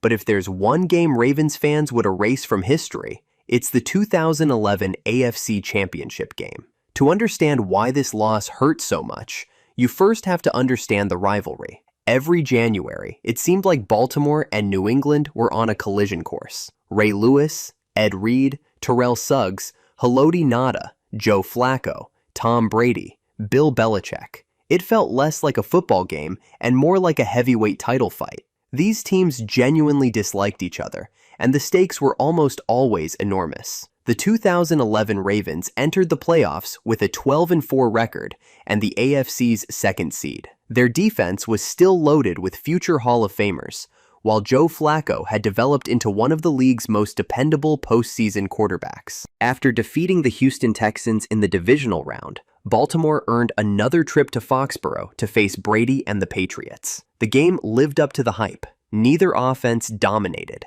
Every yard had to be earned, and both defenses made life miserable for the opposing quarterback. New England entered the fourth quarter holding a slim lead, but Baltimore refused to go away. With less than 2 minutes remaining, Joe Flacco engineered what looked like the defining drive of his career. Facing 3rd and goal from the Patriots' 14-yard line, Flacco lofted a perfectly placed pass toward wide receiver Lee Evans in the back corner of the end zone. Evans secured the football. Touchdown, or so everyone thought. As Evans came down, Patriots defensive back Sterling Moore reached in at the last possible moment and knocked the ball loose before Evans could fully complete the catch. Incomplete. Instead of celebrating a go-ahead touchdown, the Ravens faced one final chance. Head coach John Harbaugh turned to veteran kicker Billy Cundiff. The kick measured just 32 yards. For an NFL kicker, that's considered almost automatic. The snap was clean.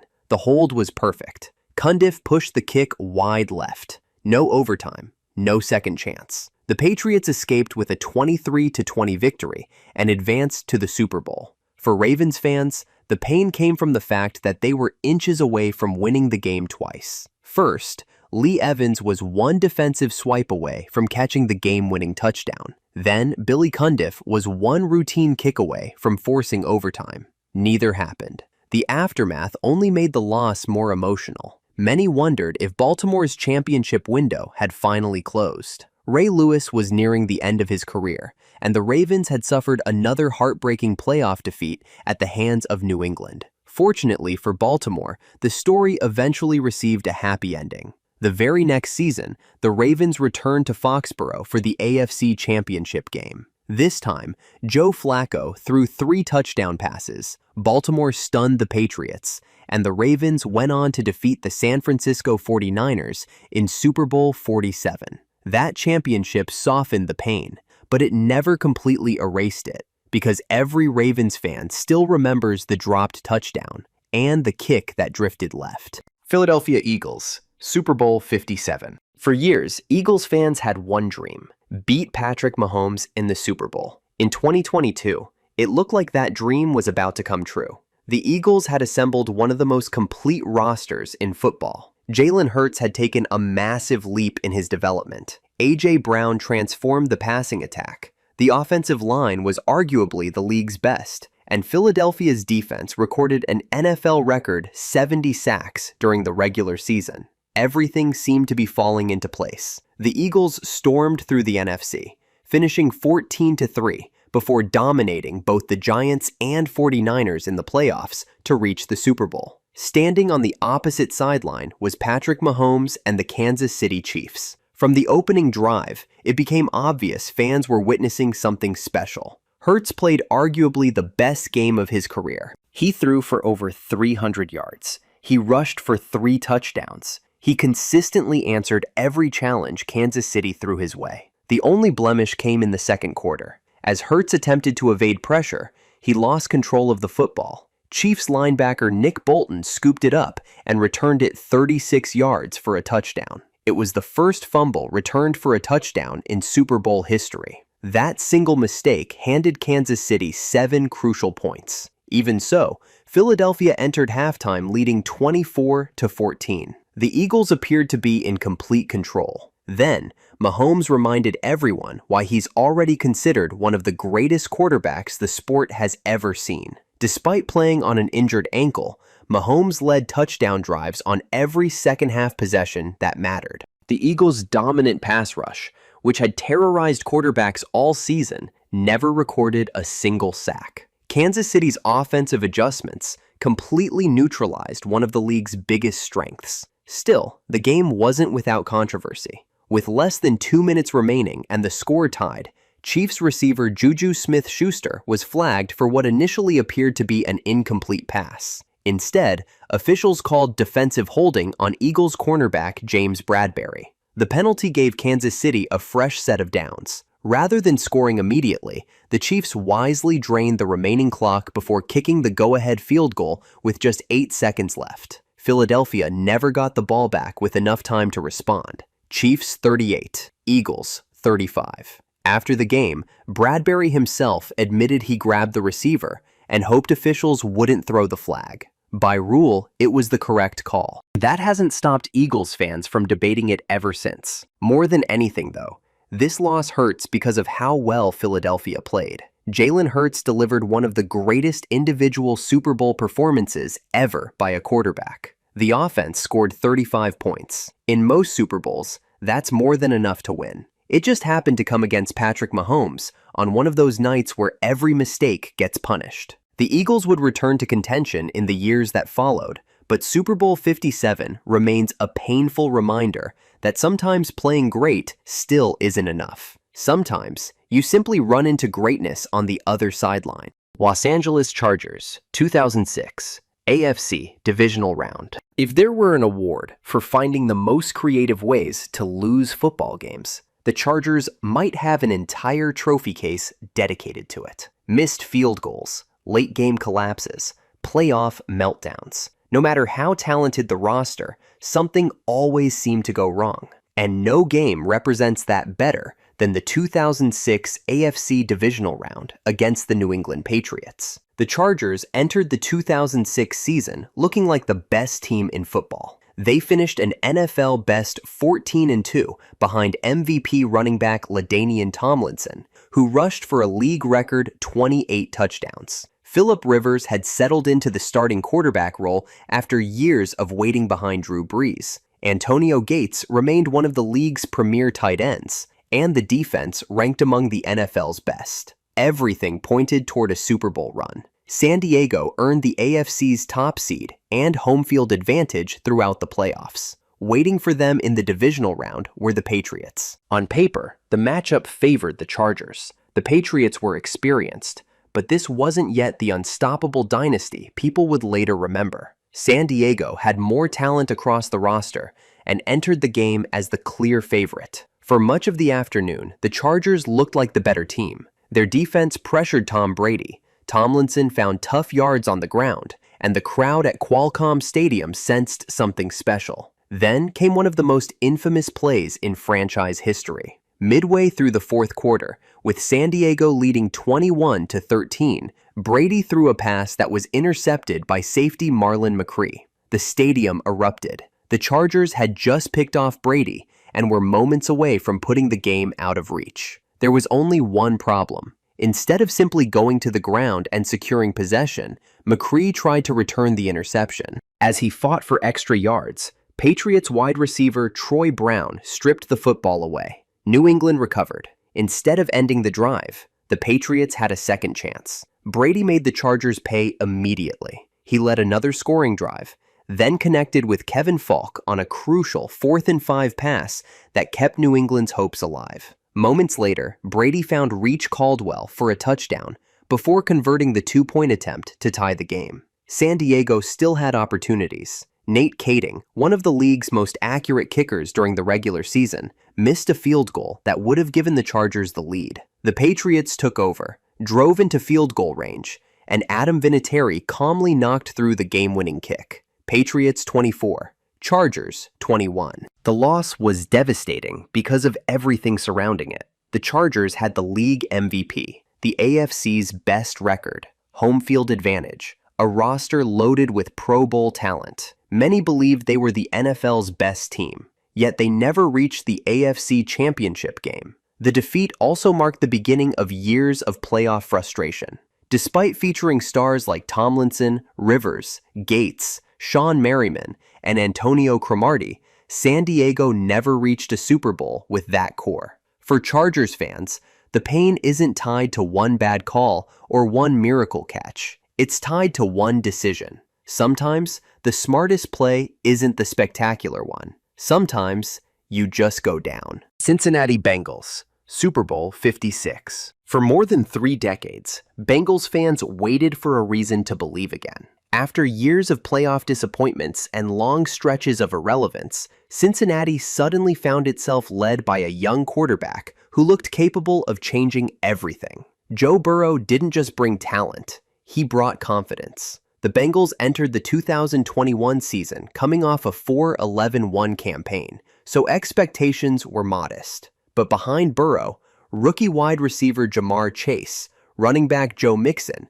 and an improving defense, Cincinnati shocked the football world. They won the AFC North. They defeated the Raiders for the franchise's first playoff victory in 31 years. They stunned the top-seeded Titans on the road. Then, they erased an 18-point deficit against Patrick Mahomes and the Chiefs in the AFC Championship game. For the first time since the 1988 season, the Bengals were going to the Super Bowl. Standing between Cincinnati and its first Lombardi trophy were the Los Angeles Rams. The game quickly developed into a defensive battle. Burrow spent much of the night under pressure as the Rams' defensive line repeatedly collapsed the pocket. Despite that, Cincinnati continued finding ways to answer. Early in the second half, Burrow connected with T. Higgins for a 75-yard touchdown that gave the Bengals a 20-13 lead. Now, they were just 30 minutes away from completing one of the greatest turnaround stories in NFL history. The Rams refused to go quietly.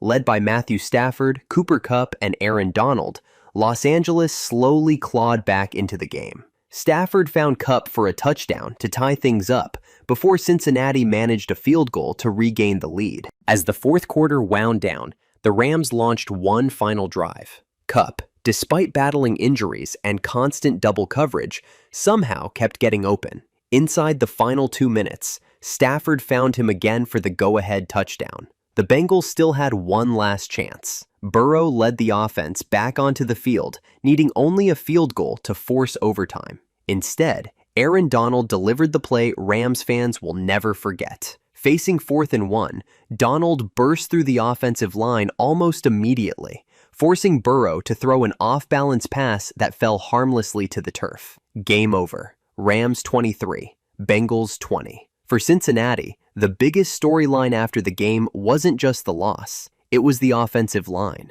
Burrow had been sacked a staggering 70 times during the regular season and postseason combined, one of the highest totals in modern NFL history. Even after reaching the Super Bowl, protecting their franchise quarterback remained the team's biggest weakness. Many Bengals fans still wonder what might have happened with just a little more protection. Would Burrow have found Jamar Chase deep downfield on the final drive?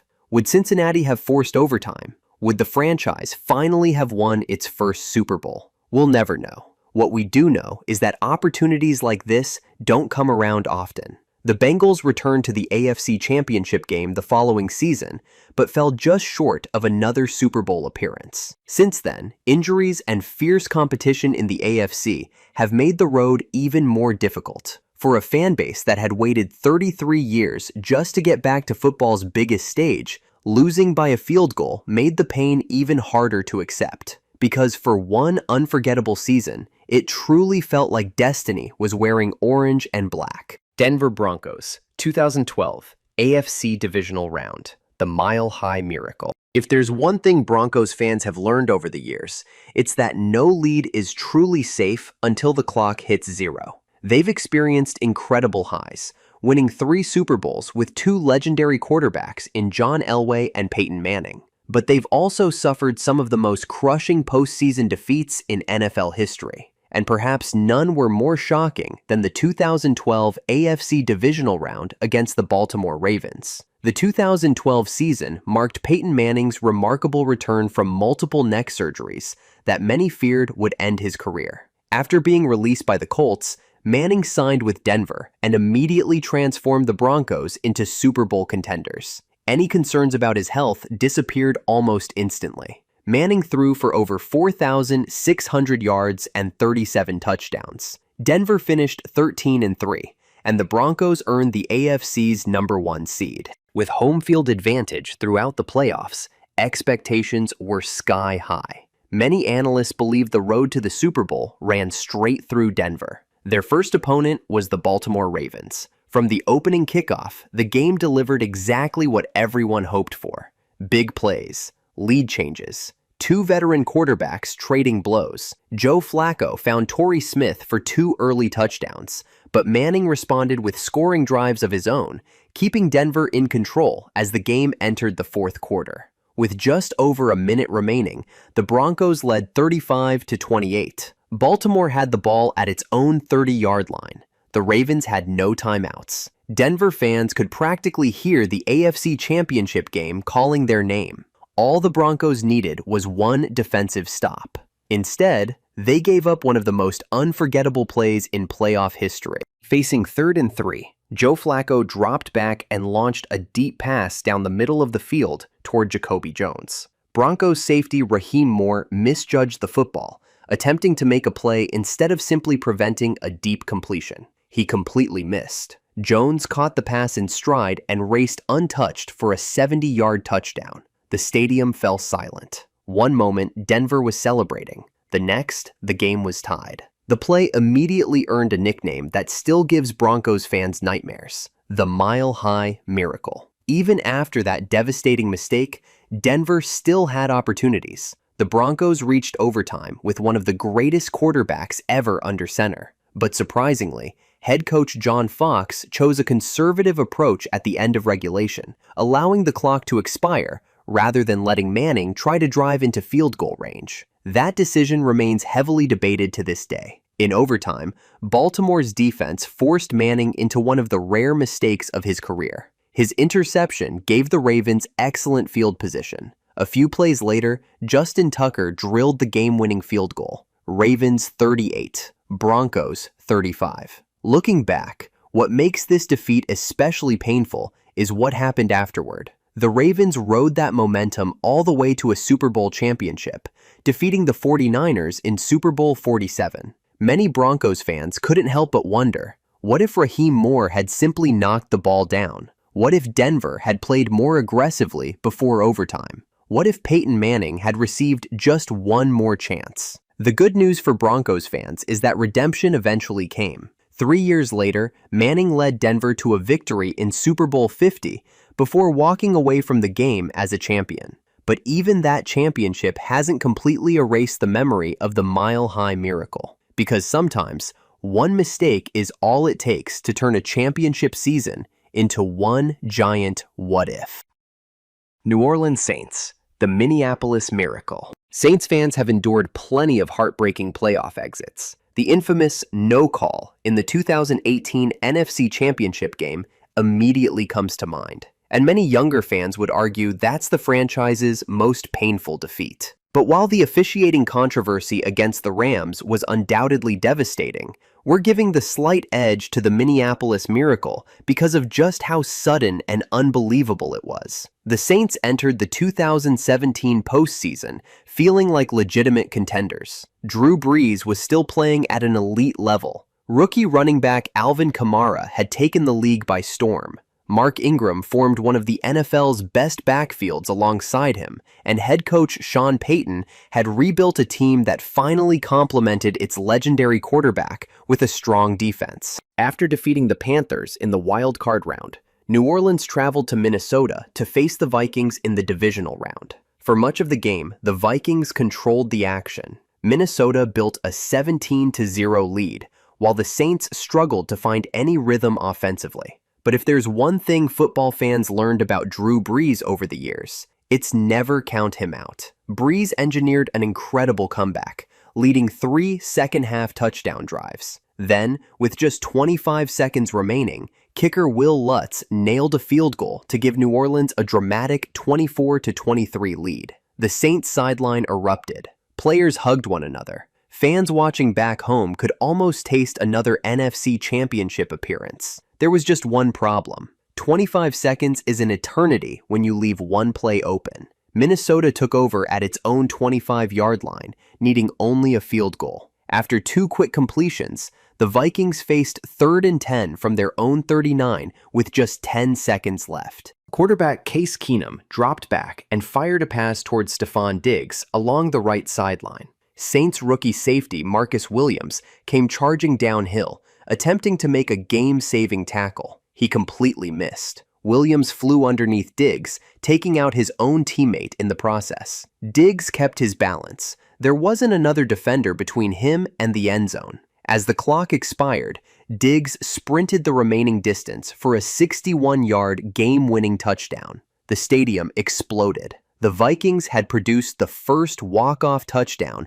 in NFL postseason history. Almost instantly, the play was christened the Minneapolis Miracle. For Saints fans, the pain came from how quickly everything changed. 1 second, they were celebrating an incredible comeback. The next, their season was over. There was no overtime, no final defensive stand, no second chance. Just one missed tackle that erased nearly 3 hours of hard work. To Marcus Williams' credit, he owned the mistake immediately and eventually developed into one of the NFL's better safeties. But for Saints fans, that play remains impossible to forget. Ironically, the Vikings' miracle didn't even lead to a championship. A week later, Minnesota was thoroughly beaten by the Eagles in the NFC Championship game. That somehow made the ending sting even more, because New Orleans couldn't help wondering whether that could have been them. Instead, the Minneapolis Miracle became one of the most iconic plays in NFL history. Unless you're a Saints fan, then it's simply one of the most painful. Detroit Lions, 2014 NFC wildcard game. For most NFL teams, one controversial playoff loss might define an era. For the Detroit Lions, it's just another chapter in a very long book. The Lions are one of the league's oldest franchises, yet for decades they've been searching for postseason success. Barry Sanders retired without ever reaching a Super Bowl. Calvin Johnson became one of the greatest wide receivers in history, but even Megatron couldn't carry Detroit deep into January. By the 2014 season, though, things finally felt different. Under first-year head coach Jim Caldwell, the Lions finished 11-5 behind one of the NFL's best defenses. Matthew Stafford was entering his prime, Calvin Johnson was still capable of taking over any game, and defensive tackle Ndamukong Suh anchored a unit that ranked second in the league in total defense. Detroit hadn't won a playoff game since the 1991 season. The drought had lasted more than 2 decades. Their opponent in the wildcard round was the Dallas Cowboys at AT&T Stadium.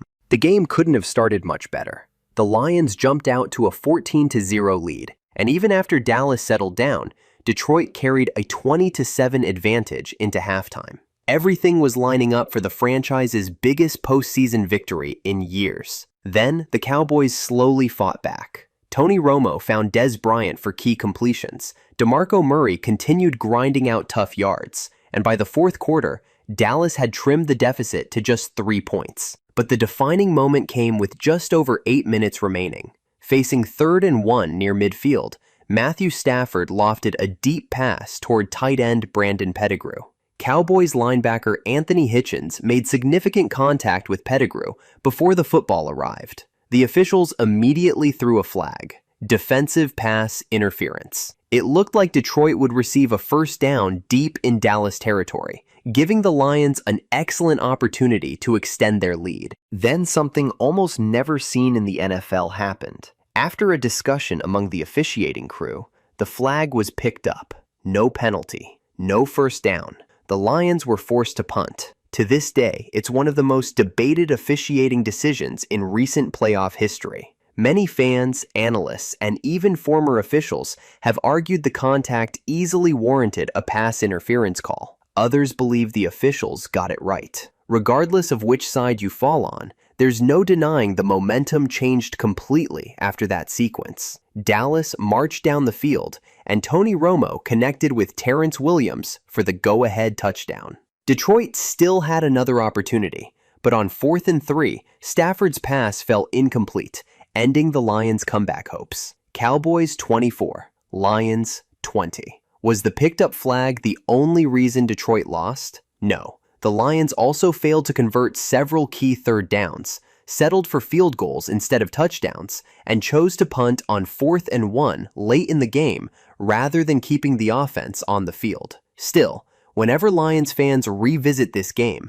the conversation always circles back to that flag, because they can't help wondering what would have happened if the original call had stood. Would Detroit have run more clock? Would they have added another score? Would the franchise have finally ended its playoff drought? We'll never know. For years afterward, this game represented another painful reminder of how close the Lions always seem to get without ever breaking through. Thankfully, recent seasons have finally given Detroit fans renewed hope. But for those who lived through the 2014 playoff run, seeing that flag get picked up still hurts. Indianapolis Colts, 2005.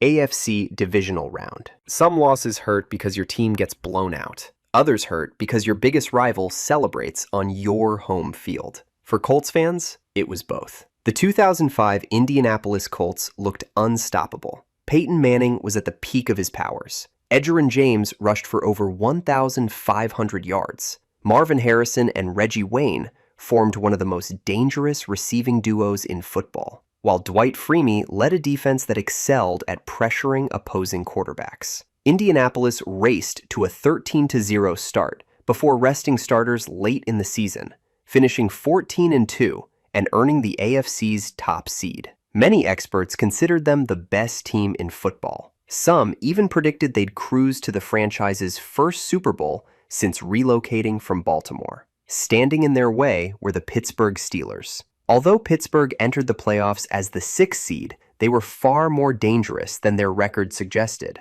Led by Ben Roethlisberger, Jerome Bettis, and one of the NFL's toughest defenses, the Steelers had already won on the road in the wild card round and arrived in Indianapolis with plenty of confidence. The Colts struggled offensively for much of the afternoon. Pittsburgh's defense consistently pressured Manning, forcing him into hurried throws while limiting Indianapolis's explosive passing attack. Late in the fourth quarter, the Steelers led 21-10.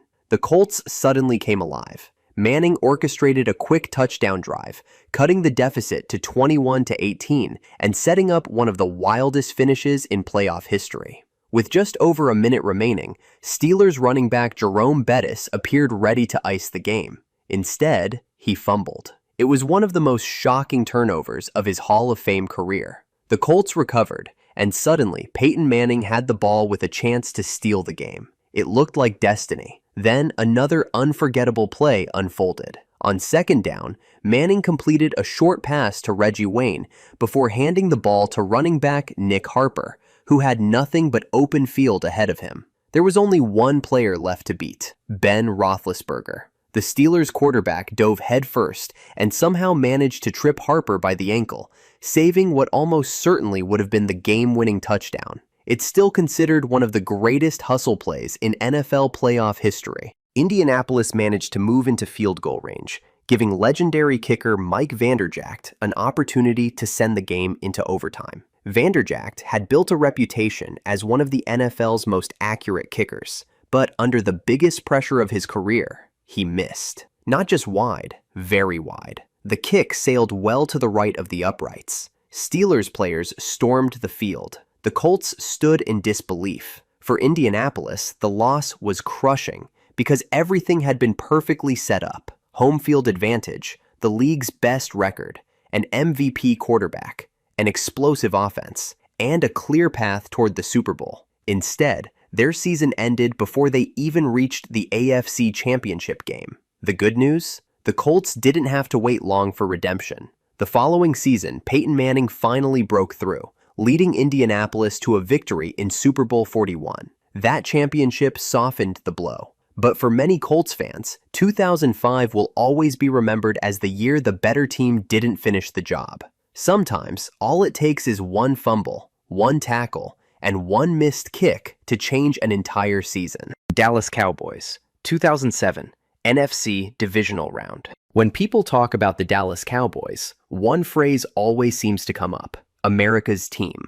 Love them or hate them, the Cowboys have one of the biggest fan bases in all of sports. They've won 5 Super Bowls, produced countless Hall of Famers, and have spent decades carrying championship expectations every single season. But here's the thing. For all of Dallas's success in the 1970s and 1990s, the franchise has spent much of the last 3 decades searching for another trip to the NFC Championship game. And the season that looked most likely to end that drought ended before it ever got there. The 2007 Cowboys were loaded. Tony Romo had developed into one of the NFL's most exciting quarterbacks. Terrell Owens was still one of the league's most dangerous receivers. Jason Witten remained Romo's favorite target. Marion Barber gave Dallas a physical rushing attack, and DeMarcus Ware was becoming one of the league's elite pass rushers. Everything clicked. The Cowboys finished 13-3, earned the #1 seed in the NFC, and enjoyed home field advantage throughout the playoffs. For many fans, this wasn't simply a playoff team. This was a legitimate Super Bowl favorite. After enjoying a first-round bye, Dallas welcomed its division rival, the New York Giants, to Texas Stadium. On paper, the matchup favored the Cowboys. The Giants had barely made the playoffs as a wildcard team, and Dallas had already defeated them twice during the regular season. Beating the same team 3 times in one season can be difficult, but few expected New York to completely rewrite the script. The Giants' defensive front immediately made life miserable for Tony Romo. Michael Strahan, Osi Umenyiora, Justin Tuck and company consistently collapsed the pocket, forcing hurried throws and disrupting Dallas's normally explosive offense. Meanwhile, Eli Manning played one of the cleanest postseason games of his career. Still, despite the pressure, the Cowboys refused to go away. Late in the fourth quarter, trailing 21-17, Romo had one final chance to deliver the signature drive of his career.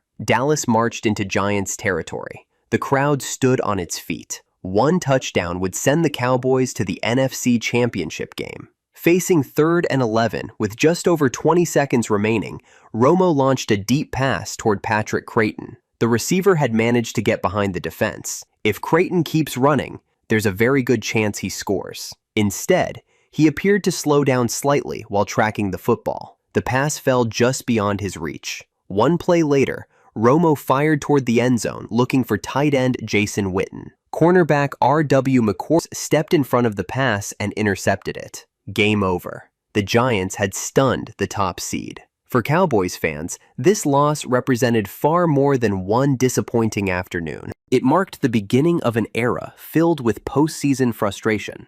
Despite consistently fielding talented rosters over the following years, Dallas repeatedly fell short in January. The team never reached another NFC Championship game during Tony Romo's career. Ironically, the Giants didn't stop with Dallas. They went on to defeat the Packers in the NFC Championship before upsetting the previously undefeated Patriots in Super Bowl 42.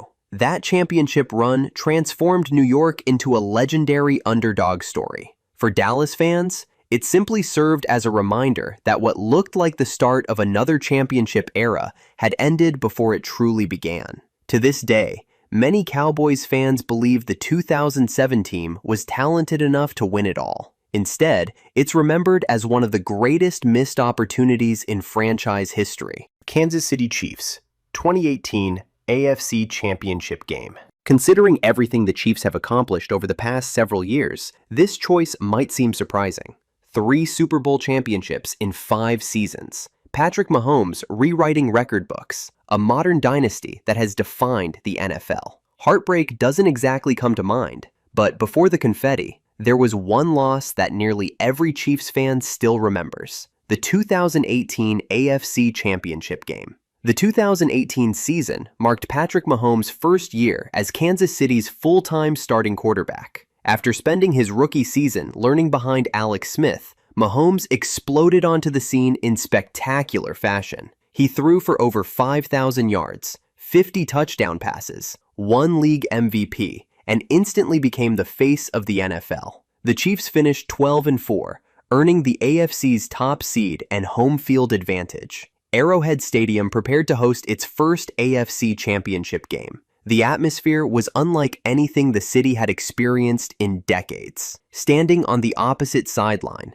Tom Brady, the greatest quarterback of his generation. What followed became an instant classic. The first half was surprisingly quiet. Both defenses held firm, and Kansas City trailed just 14-0 entering the fourth quarter. Then, the game completely exploded. The final 15 minutes produced 7 lead changes. Mahomes and Brady traded touchdown drives as if they were playing catch in the backyard. Arrowhead shook after every score. With just over 2 minutes remaining, Damian Williams gave Kansas City a 28-24 lead. It looked like Mahomes had delivered another magical comeback. Then, Brady reminded everyone why counting him out is such a dangerous idea. The Patriots quarterback converted 3 separate 3rd and 10 situations on the game-winning drive. 3. Every time Kansas City seemed poised to get off the field, Brady found another answer. New England eventually punched in the go-ahead touchdown with Rex Burkhead, reclaiming the lead at 31-28. Mahomes wasn't finished. He calmly drove the Chiefs into field goal range, allowing Harrison Butker to tie the game as regulation expired. Arrowhead was ready for overtime. Unfortunately for Kansas City, the Chiefs never touched the football again. New England won the coin toss. Under the NFL's overtime rules at the time, a touchdown on the opening possession immediately ended the game. Brady methodically marched the Patriots down the field, converting another series of crucial 3rd downs before Burkhead crossed the goal line for the winning touchdown. Patriots 37, Chiefs 31. Mahomes could only watch from the sideline. For Chiefs fans, that may have been the hardest part. Their MVP quarterback never had the opportunity to answer. The overtime rules immediately became one of the league's biggest talking points. Many argued both offenses deserved a possession in postseason overtime.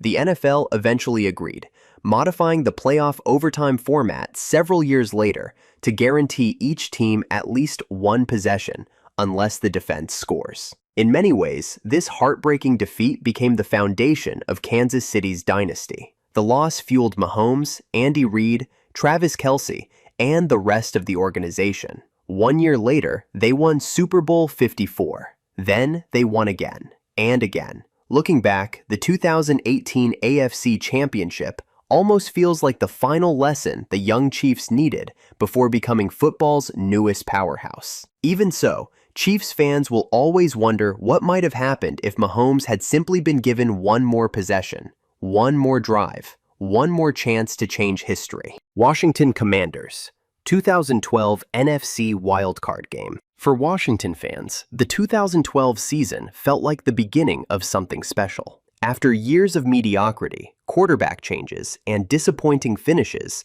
the franchise finally had a reason to believe. His name was Robert Griffin III, better known simply as RG3. Selected with the second overall pick in the 2012 NFL Draft, after a spectacular college career, Griffin arrived in Washington carrying enormous expectations. Thankfully for Commanders fans, he didn't just meet them, he exceeded them. RG3's rookie season was nothing short of electric. His combination of elite speed, pinpoint accuracy, and calm decision-making made Washington's offense one of the NFL's most exciting units. Paired with fellow rookie Alfred Morris, who rushed for over 1,600 yards, the Commanders built one of the league's most dangerous read option attacks. After a slow 3-6 start, Washington caught fire. They won 7 consecutive games to finish 10-6, captured the NFC East, and earned their first home playoff game since the 1999 season. The atmosphere inside FedEx Field was unlike anything the fan base had experienced in years. Standing in their way were the Seattle Seahawks, led by another talented rookie quarterback, Russell Wilson. Washington couldn't have asked for a better start. RG3 looked healthy. The offense moved effortlessly down the field. Before the Seahawks could settle in, the Commanders had raced to a 14-0 lead. Everything seemed to be unfolding perfectly. Then the momentum shifted. Griffin, who had already been dealing with a knee injury late in the regular season, began showing signs that something wasn't right. He struggled to plant. His mobility wasn't the same. Even so, he stayed in the game. As the afternoon wore on, every hit seemed to make the injury worse. Then came the moment no Washington fan wanted to see. Early in the fourth quarter, Griffin attempted to recover a bad snap. As he planted his right leg, his knee buckled beneath him. He collapsed to the turf in obvious pain while the stadium fell silent. Medical staff rushed onto the field. RG3 slowly walked off to a standing ovation, but everyone knew this was more than just another injury. The Commanders never recovered. Seattle outscored Washington 24-0 after the fast start, winning the game 24-14 behind Russell Wilson's steady performance and Marshawn Lynch's powerful running. For many fan bases, losing a wildcard game wouldn't rank as the franchise's most painful defeat. But this game wasn't really about the score. It was about what happened afterward. RG3 underwent reconstructive knee surgery and was never the same player again. The explosive athleticism that had made him so dangerous gradually disappeared. Injuries continued to pile up, and his relationship with the organization became increasingly strained.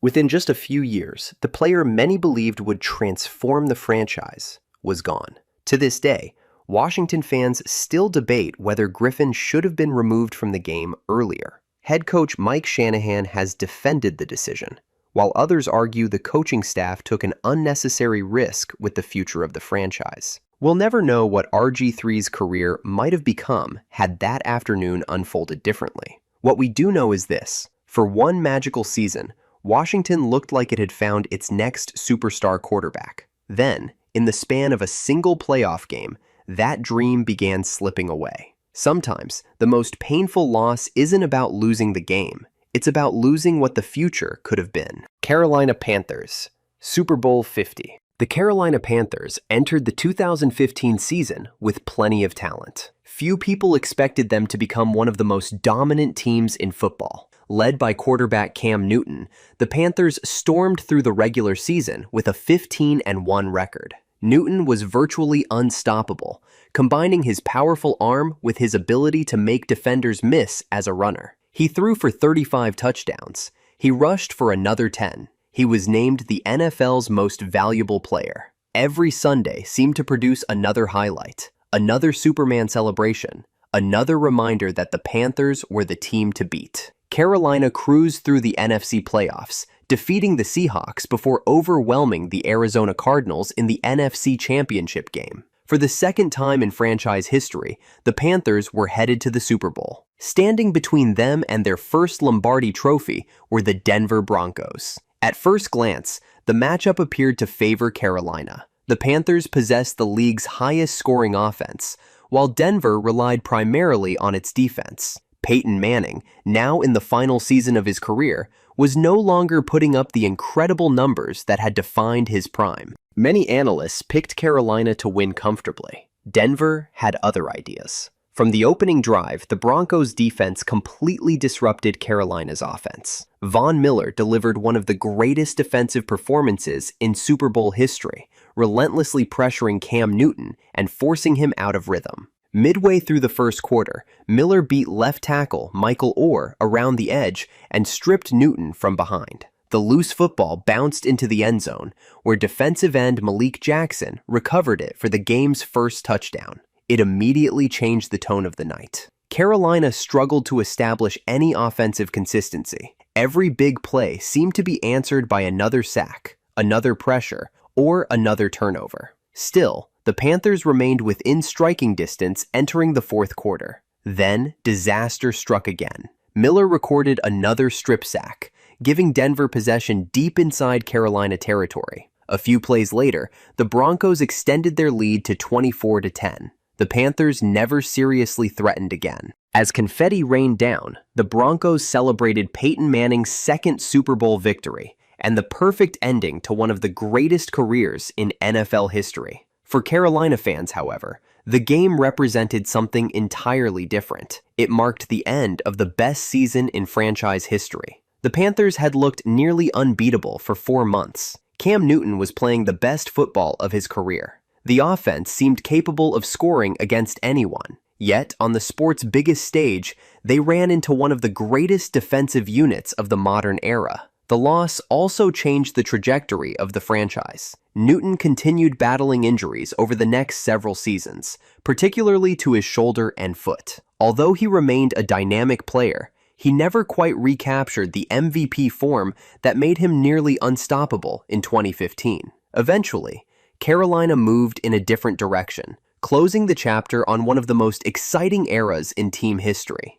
Looking back, Super Bowl 50 feels like more than just a championship loss. It feels like the moment an incredible run reached its peak, and then began its decline. For Panthers fans, that's what makes it so difficult to revisit. Chicago Bears, 2010 NFC Championship game. Few franchises in NFL history carry as much tradition as the Chicago Bears. This is the team of George Halas, the team of Walter Payton, the legendary 1985 Bears, widely regarded as one of the greatest teams ever assembled. But after winning Super Bowl 20 in dominant fashion, sustained playoff success became surprisingly difficult to find. The Bears reached another Super Bowl in 2006, only to lose to Peyton Manning and the Colts. A few years later, they found themselves on the doorstep of another appearance. This time, standing in the way was their oldest and most hated rival, the Green Bay Packers. There are rivalries. Then there's Bears-Packers. Dating back more than a century, the two franchises have spent generations battling for supremacy in the NFC North. The history, the tradition, and the dislike between the fan bases meant this wasn't just another playoff game. It was arguably the biggest meeting between the rivals in decades. The 2010 Bears finished 11-5, behind one of the league's toughest defenses. Brian Urlacher remained the emotional leader of the unit. Julius Peppers transformed the pass rush, and quarterback Jay Cutler had done enough to guide Chicago to the NFC's second seed. After defeating the Seahawks in the divisional round, Soldier Field prepared to host its first NFC Championship game since the 1988 season. The winner would advance to the Super Bowl. The loser would have to watch its biggest rival play for a championship. Green Bay struck first. Aaron Rodgers methodically led the Packers down the field before capping the opening drive with a rushing touchdown. Throughout the first half, the Bears struggled to move the football consistently, while Rodgers repeatedly extended drives with both his arm and his legs. Then came the moment that still sparks debate among Bears fans. Early in the third quarter, Jay Cutler left the game with a knee injury. Initially, many watching believed it wasn't serious. When television cameras showed Cutler standing on the sideline without his helmet, criticism spread almost immediately. Former players questioned his toughness, fans blasted him online, and speculation dominated sports talk shows for days. Medical evaluations later confirmed Cutler had suffered a torn MCL. He physically couldn't continue.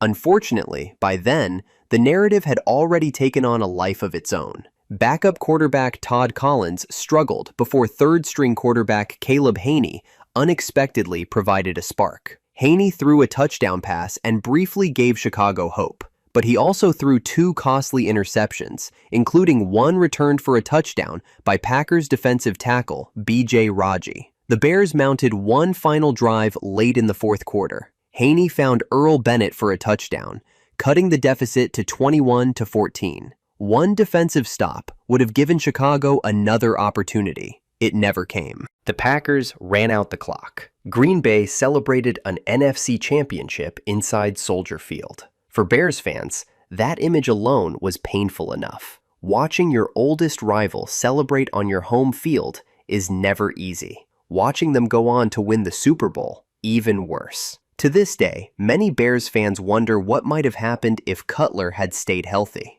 Would the offense have generated just enough points? Could Chicago's defense have done the rest? We'll never know. Instead, the game is remembered for injuries, controversy, and one of the most painful losses in one of football's greatest rivalries. Miami Dolphins, 1985, AFC Championship game. When people talk about the greatest teams in NFL history, one name always enters the conversation: the 1985 Chicago Bears. They finished 15-1. Their defense terrorized the league. They steamrolled opponents throughout the playoffs before crushing the Patriots in Super Bowl 20. But here's something many younger fans don't realize. The only team to beat those legendary Bears was the Miami Dolphins. In Week 13 of the regular season, Dan Marino and the Dolphins handed Chicago its only loss of the year, ending the Bears' quest for a perfect season. Marino threw for 270 yards and 3 touchdowns, picking apart one of the greatest defenses ever assembled. That victory gave Dolphins fans plenty of confidence heading into the postseason.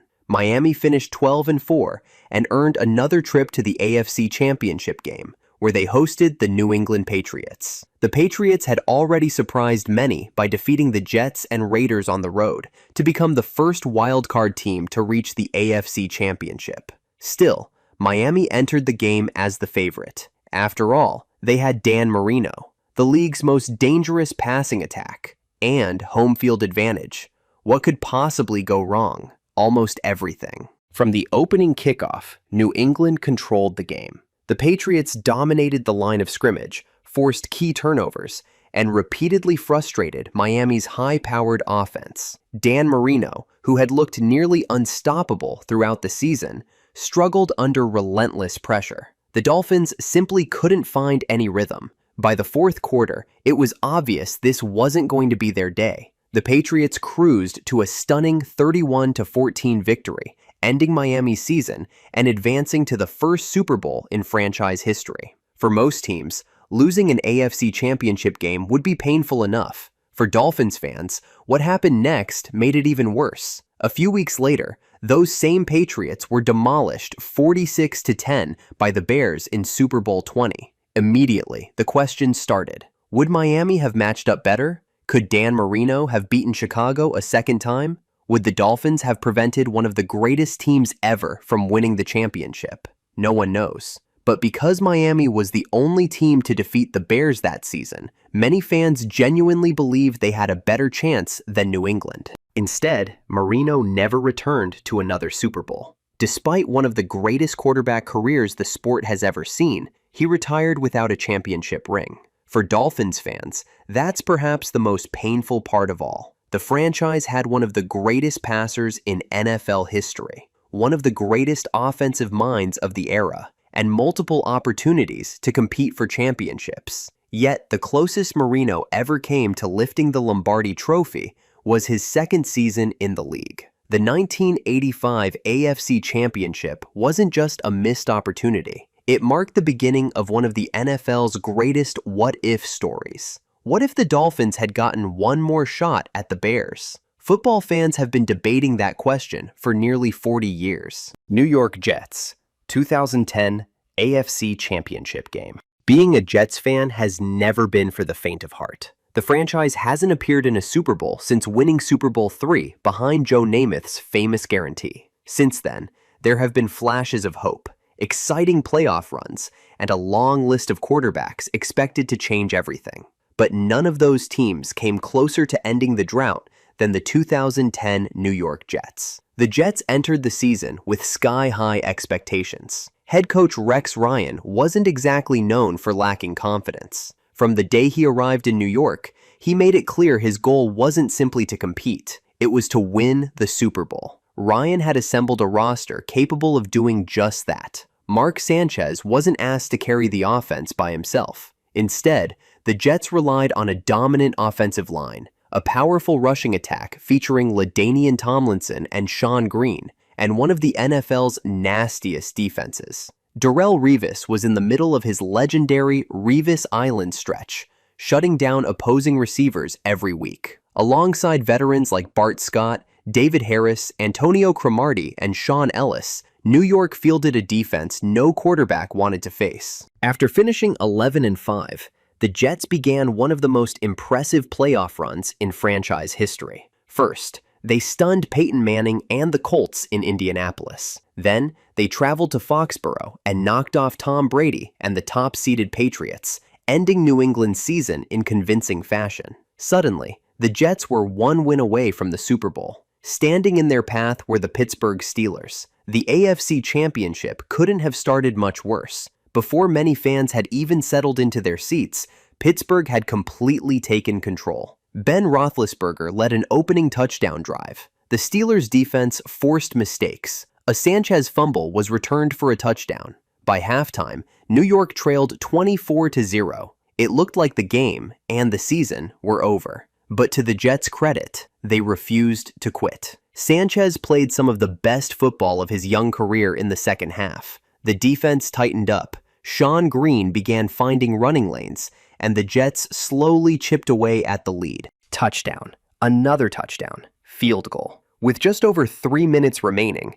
New York had cut the deficit to 24-19. Suddenly, all the pressure shifted to Pittsburgh. The Steelers desperately needed one first down to end the game. The Jets desperately needed one more defensive stop. Pittsburgh got it first. Roethlisberger completed a critical pass to Antonio Brown on third down, allowing the Steelers to drain the remaining clock and advance to the Super Bowl. For Jets fans, what makes this loss so painful isn't simply the score, it's what came afterward. At the time, the future looked incredibly bright. Mark Sanchez had reached back-to-back AFC Championship games in his first 2 seasons. The defense was loaded with stars. Rex Ryan seemed to have built a genuine championship contender. Most people assumed the Jets would be back. They never were. The team missed the playoffs the following season. Sanchez's development stalled.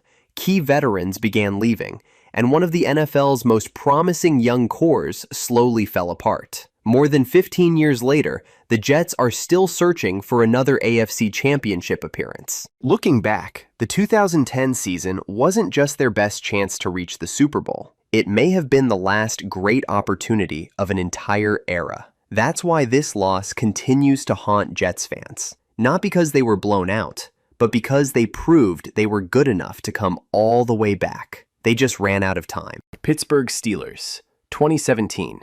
AFC Divisional Round. When you think of the Pittsburgh Steelers, you think of championships. 6 Super Bowl titles, the Steel Curtain, the Rooney family. One of the proudest and most successful organizations in professional sports. That's exactly why the 2017 season hurts so much, because everything seemed perfectly aligned. The Steelers finished 13-3, earning the AFC's second seed behind another outstanding season from Ben Roethlisberger, Le'Veon Bell, and Antonio Brown. For years, this trio had formed one of the league's most explosive offenses. Brown was widely considered the NFL's best wide receiver. Bell was arguably the most complete running back in football. Roethlisberger was still capable of taking over the biggest games. Many believed this was Pittsburgh's final realistic opportunity to win another Super Bowl before the roster inevitably began changing. After receiving a first-round bye, the Steelers hosted the Jacksonville Jaguars in the divisional round.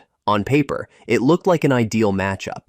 Jacksonville had exceeded expectations, but few analysts expected Blake Bortles and the Jaguars to outscore Pittsburgh. Instead, the Jaguars landed the first punch, then another, then another. Jacksonville's defense forced an early turnover. Leonard Fournette powered into the end zone twice, and before the Steelers could settle down, they found themselves trailing 21-0. Heinz Field was stunned.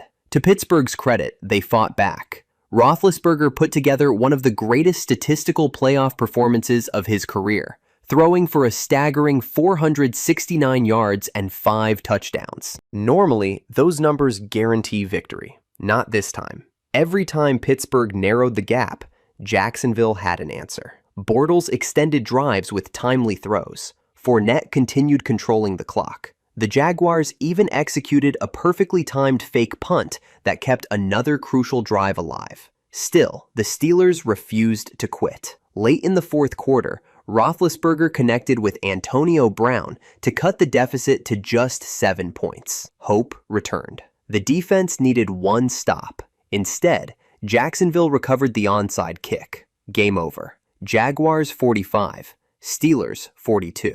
The final score looked like something from a college football game rather than a Steelers playoff matchup. For Pittsburgh fans, the pain extended far beyond one loss. This was supposed to be the year. The Patriots had looked vulnerable. The path to the Super Bowl finally felt realistic. Instead of hosting the AFC Championship game, the Steelers watched Jacksonville advance to Foxborough. The defeat also marked the beginning of the end for one of the NFL's most talented offensive trios. Le'Veon Bell sat out the following season because of a contract dispute before leaving in free agency. Antonio Brown's relationship with the organization deteriorated rapidly, eventually ending with one of the most dramatic exits in league history. Roethlisberger remained with the team for several more seasons, but never returned to another Super Bowl. Looking back, the 2017 divisional round feels like the closing chapter of an era that should have produced more championships. The talent was there,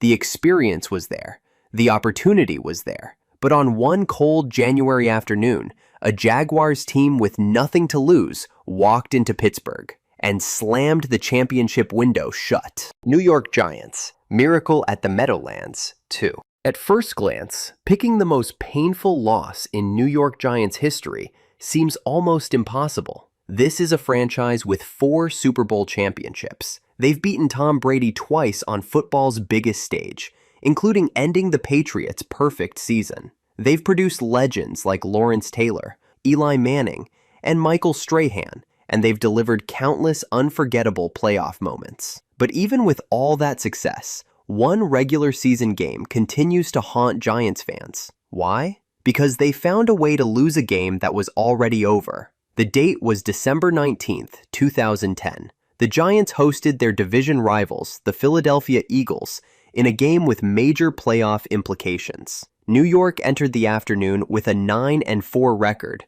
and appeared firmly in control of the NFC East. For most of the game, the Giants looked dominant. Eli Manning threw for nearly 300 yards. The defense pressured Michael Vick. By the fourth quarter, New York had built what seemed to be an insurmountable 31-10 lead. The Meadowlands crowd had already begun celebrating. The Eagles, however, had no intention of going quietly. Michael Vick suddenly caught fire. Philadelphia scored a touchdown, then another, then another. In what felt like the blink of an eye, the Giants' comfortable lead had completely disappeared. With just over a minute remaining, the score was tied 31-31. Still, New York had one last opportunity. The Giants forced Philadelphia to punt with only 14 seconds remaining. At worst, the game appeared headed for overtime. All New York needed was a clean punt return. That's it. No heroics, no trick plays. Just catch, or even let the ball bounce, and prepare for overtime. Instead, Eagles return specialist Deshaun Jackson fielded the punt after it bounced, found a crease along the left sideline, and suddenly there was nothing but open field ahead. As Jackson sprinted toward the end zone, the realization slowly spread across the stadium. This wasn't going to overtime. This was over. Touchdown. Game over. Eagles 38, Giants 31. Players in blue stood frozen. Fans remained in their seats, unable to process what they had just witnessed. The play instantly became known as the Miracle at the Meadowlands 2, a nod to another infamous Giants collapse decades earlier. Making matters worse, the loss completely shifted the momentum of New York's season. The Giants lost 2 of their final 3 games and missed the playoffs altogether. Ironically, the very next season they recovered to win Super Bowl 46. That championship softened the sting considerably, but it didn't erase the embarrassment. Even today, the game is replayed every December. For Giants fans, it serves as a reminder that no lead is ever truly safe, especially against a division rival. And if you ever hear the words Deshaun Jackson back to return, you already know exactly how the story ends. Tampa Bay Buccaneers, 1999, NFC Championship game. For much of the 1990s, the Tampa Bay Buccaneers completely reinvented themselves. After years of being one of the NFL's laughingstocks, head coach Tony Dungy transformed the franchise into a defensive powerhouse. Led by Warren Sapp, Derek Brooks, John Lynch, Donnie Abraham, and Hardy Nickerson, Tampa Bay built one of the most feared defenses in football. By 1999, everything appeared to be coming together. The Buccaneers finished 11-5 and entered the playoffs believing their defense was good enough to carry them all the way to the Super Bowl. After defeating Washington in the divisional round, Tampa Bay traveled to St. Louis to face the Rams. Not just any Rams team, the greatest show on turf. Kurt Warner had taken the league by storm during his MVP season. Marshall Faulk was nearly impossible to contain. Isaac Bruce and Torrey Holt stretched defenses all over the field. Most people expected the Rams to score at will. Instead, the Buccaneers completely disrupted one of the greatest offenses in NFL history. Tampa Bay's defense delivered a masterclass, limiting the explosive Rams to just 1 offensive touchdown through most of the afternoon. The game turned into a defensive slugfest. Every possession mattered. Every mistake felt enormous. Late in the fourth quarter, Tampa Bay trailed just 11-6, but had one final opportunity. Quarterback Sean King drove the Buccaneers deep into Rams territory. Then came the play that still sparks debate. King fired a pass over the middle to wide receiver Burt Emanuel. Emanuel appeared to make an incredible catch near the sideline, giving Tampa Bay a crucial first down inside St. Louis territory. Initially, it looked like one of the biggest plays of the game. After review, however, officials ruled the pass incomplete. At the time, the NFL's catch rule required a receiver to maintain control throughout the catch process, and the replay officials determined the ball had touched the ground. The ruling ended the drive. The Rams held on for an 11-6 victory. To this day, many Buccaneers fans insist Emanuel completed the catch. The controversy became so significant that the NFL later modified portions of its catch rule in the years that followed, though not solely because of this play. Still, the catch wasn't the only reason Tampa Bay lost. The offense struggled throughout the game, managing just 2 field goals against a Rams defense that had often been overshadowed by its explosive offense. Even so, it's hard not to wonder what might have happened had Emanuel's catch stood. Could the Buccaneers have scored the winning touchdown? Could they have reached the franchise's first Super Bowl? Instead, the Rams advanced before defeating the Titans in one of the greatest Super Bowls ever played. Fortunately, Tampa Bay didn't have to wait forever. 3 seasons later, behind John Gruden and an even more dominant defense, the Buccaneers won Super Bowl 37. That championship helped ease the pain. But for fans who watched the 1999 NFC Championship unfold, the Burt Emanuel catch remains one of the biggest what-if moments in franchise history. Sometimes, a season can come down to one ruling, and sometimes that ruling gets debated for decades afterward. Every NFL team dreams of having great locker room chemistry. Coaches preach teamwork, players talk about being a family, and everyone pulls in the same direction. Well, at least that's the plan. Because every now and then, one player comes along who somehow turns the locker room into complete chaos. Whether it was constant drama, public feuds, selfish behavior, or simply making life miserable for everyone around them, these players tested the patience of teammates and coaches alike. Today, we're counting down the worst teammates in NFL history. Some of these stories are funny, some are unbelievable, and a few are so outrageous, you'll wonder how these guys kept getting second chances. Stick around until the end, because the final names on this list are responsible for some of the biggest locker room meltdowns the NFL has ever seen. Antonio Brown. If this list had a Hall of Fame, Antonio Brown would probably be its first unanimous selection. That's not even meant as an insult. It's just hard to think of another player who packed this much talent and this much chaos into one career. Now, to be fair, Brown wasn't always viewed this way. During his prime with the Pittsburgh Steelers, he wasn't just good, he was arguably the best wide receiver in football. Between 2013 and 2018, he put up video game numbers almost every season, making impossible catches look routine and embarrassing defensive backs on a weekly basis. The problem was that the spectacular plays slowly started sharing the spotlight with spectacular drama. One of the biggest issues was Brown's growing habit of putting himself ahead of the team. Former teammates and coaches repeatedly hinted that everything revolved around Antonio. If he wasn't happy with his targets or his role in the offense, everyone knew about it. Things really started unraveling near the end of his time in Pittsburgh.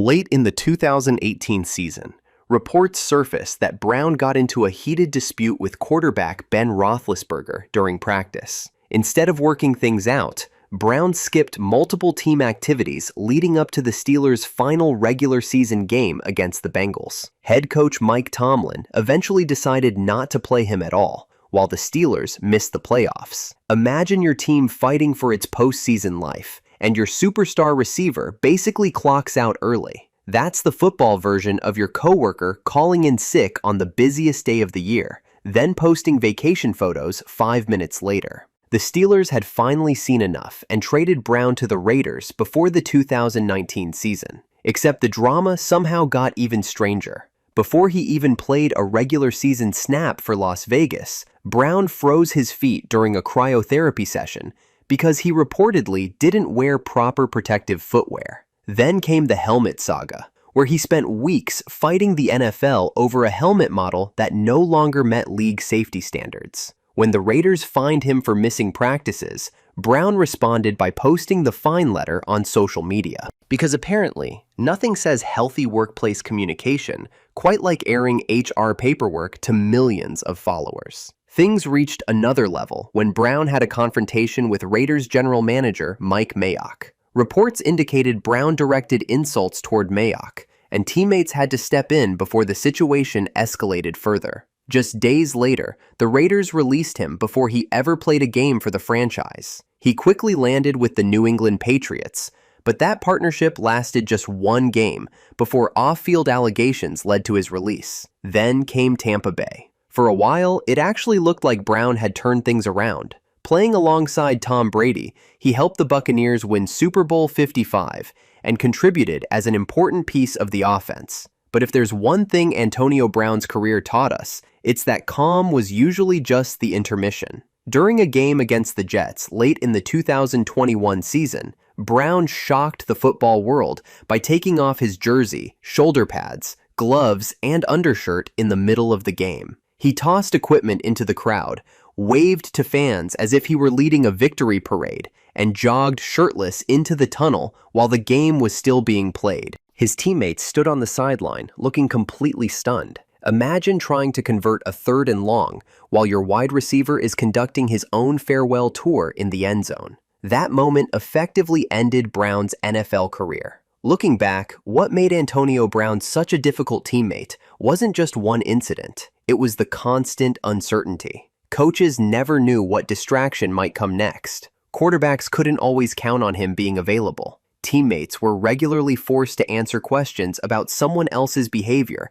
instead of focusing on football. And that's the real reason he kicks off this list. Few players in NFL history combined elite talent with so much self-inflicted chaos. When your teammates spend as much time dealing with headlines as game plans, you've probably earned a spot among the worst teammates the league has ever seen. Ryan Leaf. If Antonio Brown's story was about a superstar who couldn't stay out of drama, Ryan Leaf's is about someone who seemed determined to make enemies before he'd even proven himself. Coming out of Washington State in 1998, Leaf was one of the most hyped quarterback prospects the NFL had ever seen. In fact, the debate leading up to the draft wasn't whether he was good, it was whether teams should take him over Peyton Manning. Yeah, that debate hasn't exactly aged well. The then San Diego Chargers selected Leaf with the second overall pick, expecting him to be the face of the franchise for the next decade. Instead, they got one of the biggest draft busts in NFL history,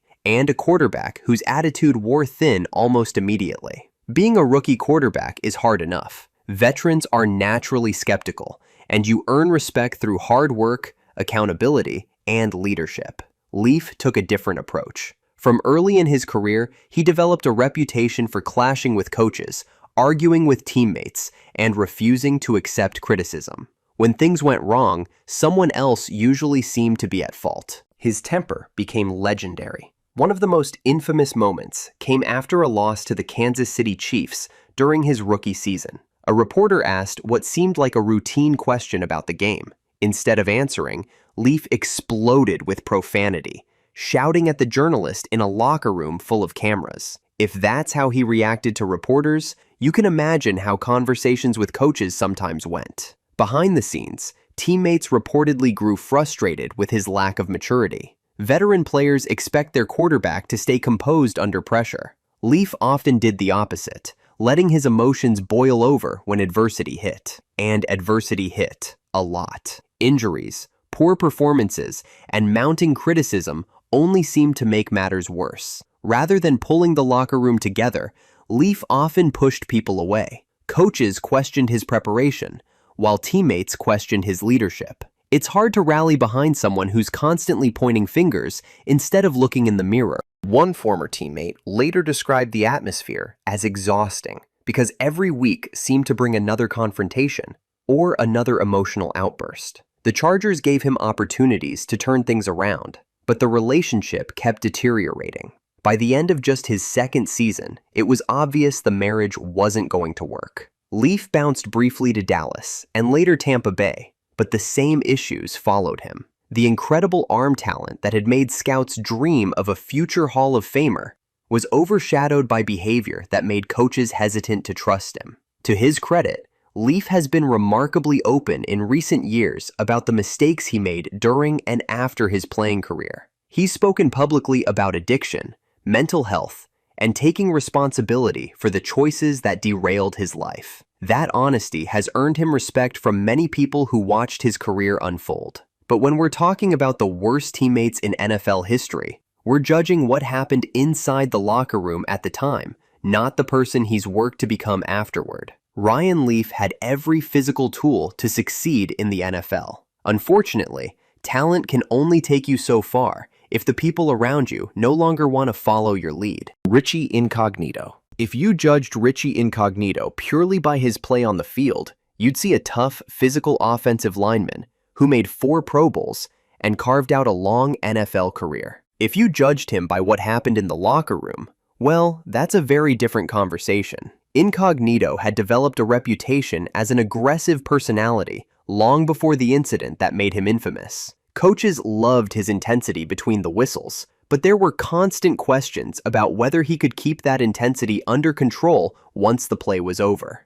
Then came 2013. The Miami Dolphins were expected to take a step forward that season, but instead, they became the center of one of the biggest locker room scandals in NFL history. At the heart of it was offensive tackle Jonathan Martin. Martin unexpectedly left the team midway through the season, citing emotional distress. As the story unfolded, investigators uncovered allegations that Incognito and several other teammates had repeatedly bullied Martin over an extended period. The details shocked the football world. A voicemail left by Incognito surfaced publicly, filled with profanity, threats, and deeply offensive language. Even by NFL locker room standards, where trash talk is part of the culture, the recording crossed lines that many players and coaches couldn't defend. Suddenly, the conversation wasn't about football anymore. It became a national debate about hazing, workplace behavior, and how far locker room culture should be allowed to go. The NFL commissioned an independent investigation,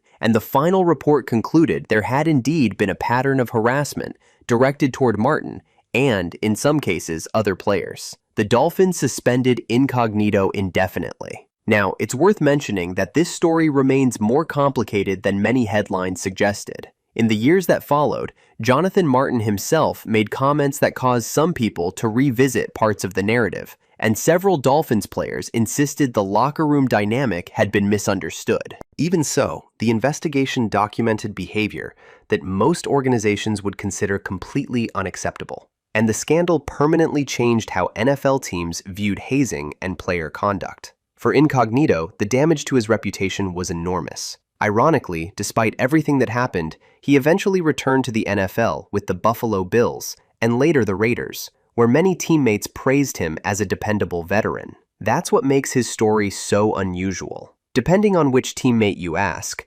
Richie Incognito was either a loyal protector in the locker room or someone who helped create one of the league's most toxic team environments. Either way, his role in the Dolphins' bullying scandal guarantees him a place on this list. Because when your locker room becomes front-page news for all the wrong reasons, you've left a mark that goes far beyond football. Albert Haynesworth. Every NFL fan knows that one guy who gets paid, and then seems to disappear. For an entire generation of football fans, that guy was Albert Haynesworth. Now, to be fair, Haynesworth wasn't always the punchline he later became. During his best years with the Tennessee Titans, he was an absolute wrecking ball. At nearly 350 pounds, he had the rare combination of size, strength, and quickness that offensive linemen dreaded. He was a two-time first-team All-Pro and widely considered one of the best defensive tackles in football. So, when Washington handed him a massive 7-year,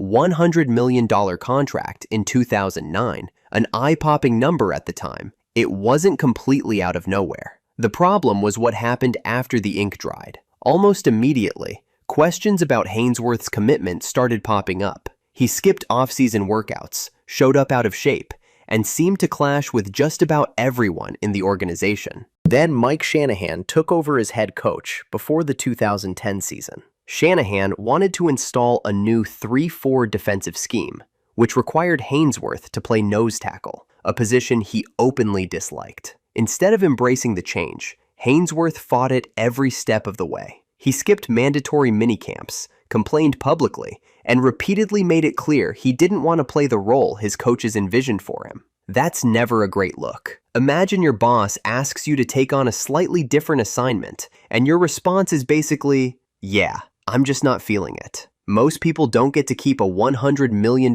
contract after that conversation. The defining image of Haynesworth's Washington tenure came during a Monday Night Football game against the Eagles. After a play, cameras caught him lying flat on the field while Michael Vick and the Philadelphia offense hurried to the line for the next snap. Instead of getting up and chasing the play, Haynesworth remained on the turf as if someone had accidentally hit the pause button. The clip went viral almost instantly. NFL fans can forgive mistakes. They can forgive getting beat by a better player. What they struggle to forgive is someone who looks like they've stopped trying. That moment became symbolic of everything critics said about Haynesworth. Fair or not, many teammates reportedly questioned his effort, especially considering the enormous contract he'd signed. Things deteriorated quickly after that. He was suspended by the team for conduct detrimental after repeatedly failing to cooperate with coaches. Washington eventually traded him to the New England Patriots, where Bill Belichick, who has successfully handled plenty of difficult personalities over the years, released him before the season even ended. When Bill Belichick gives up on you, that's usually not a glowing performance review. Haynesworth had one final stop with the Tampa Bay Buccaneers before his NFL career quietly came to an end. His story is a reminder that talent can earn you a massive payday, but effort and attitude determine how your teammates remember you.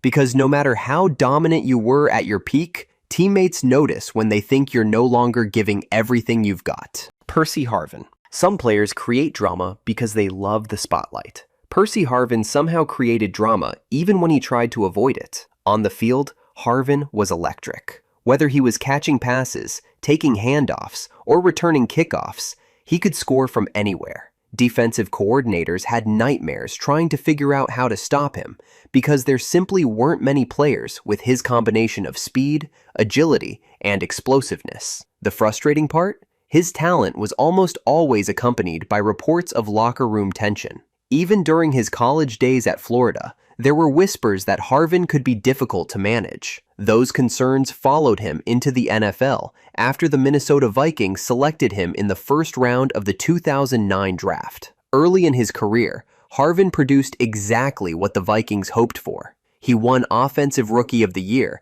and quickly developed into one of the league's most dangerous playmakers. But behind the scenes, stories kept surfacing. There were reports of disagreements with coaches, frustrations over his role in the offense, and clashes with teammates. While some of those reports were never fully confirmed, enough respected reporters covered them that Harvin developed a reputation as someone who wasn't easy to keep happy. Eventually, Minnesota decided to move on. In 2013, the Seattle Seahawks traded significant draft capital to acquire him, believing his game-changing ability would help push an already talented roster over the top. And for a brief moment, it looked like they were right. Harvin battled injuries throughout most of the season, but returned in time for Super Bowl 48 against the Denver Broncos. He delivered one of the biggest plays of the night, returning the second-half kickoff 87 yards for a touchdown and helping Seattle cruise to its first Super Bowl championship. You'd think that would make him a beloved teammate forever. Not quite. Reports later emerged that Harvin had been involved in multiple confrontations inside Seattle's locker room.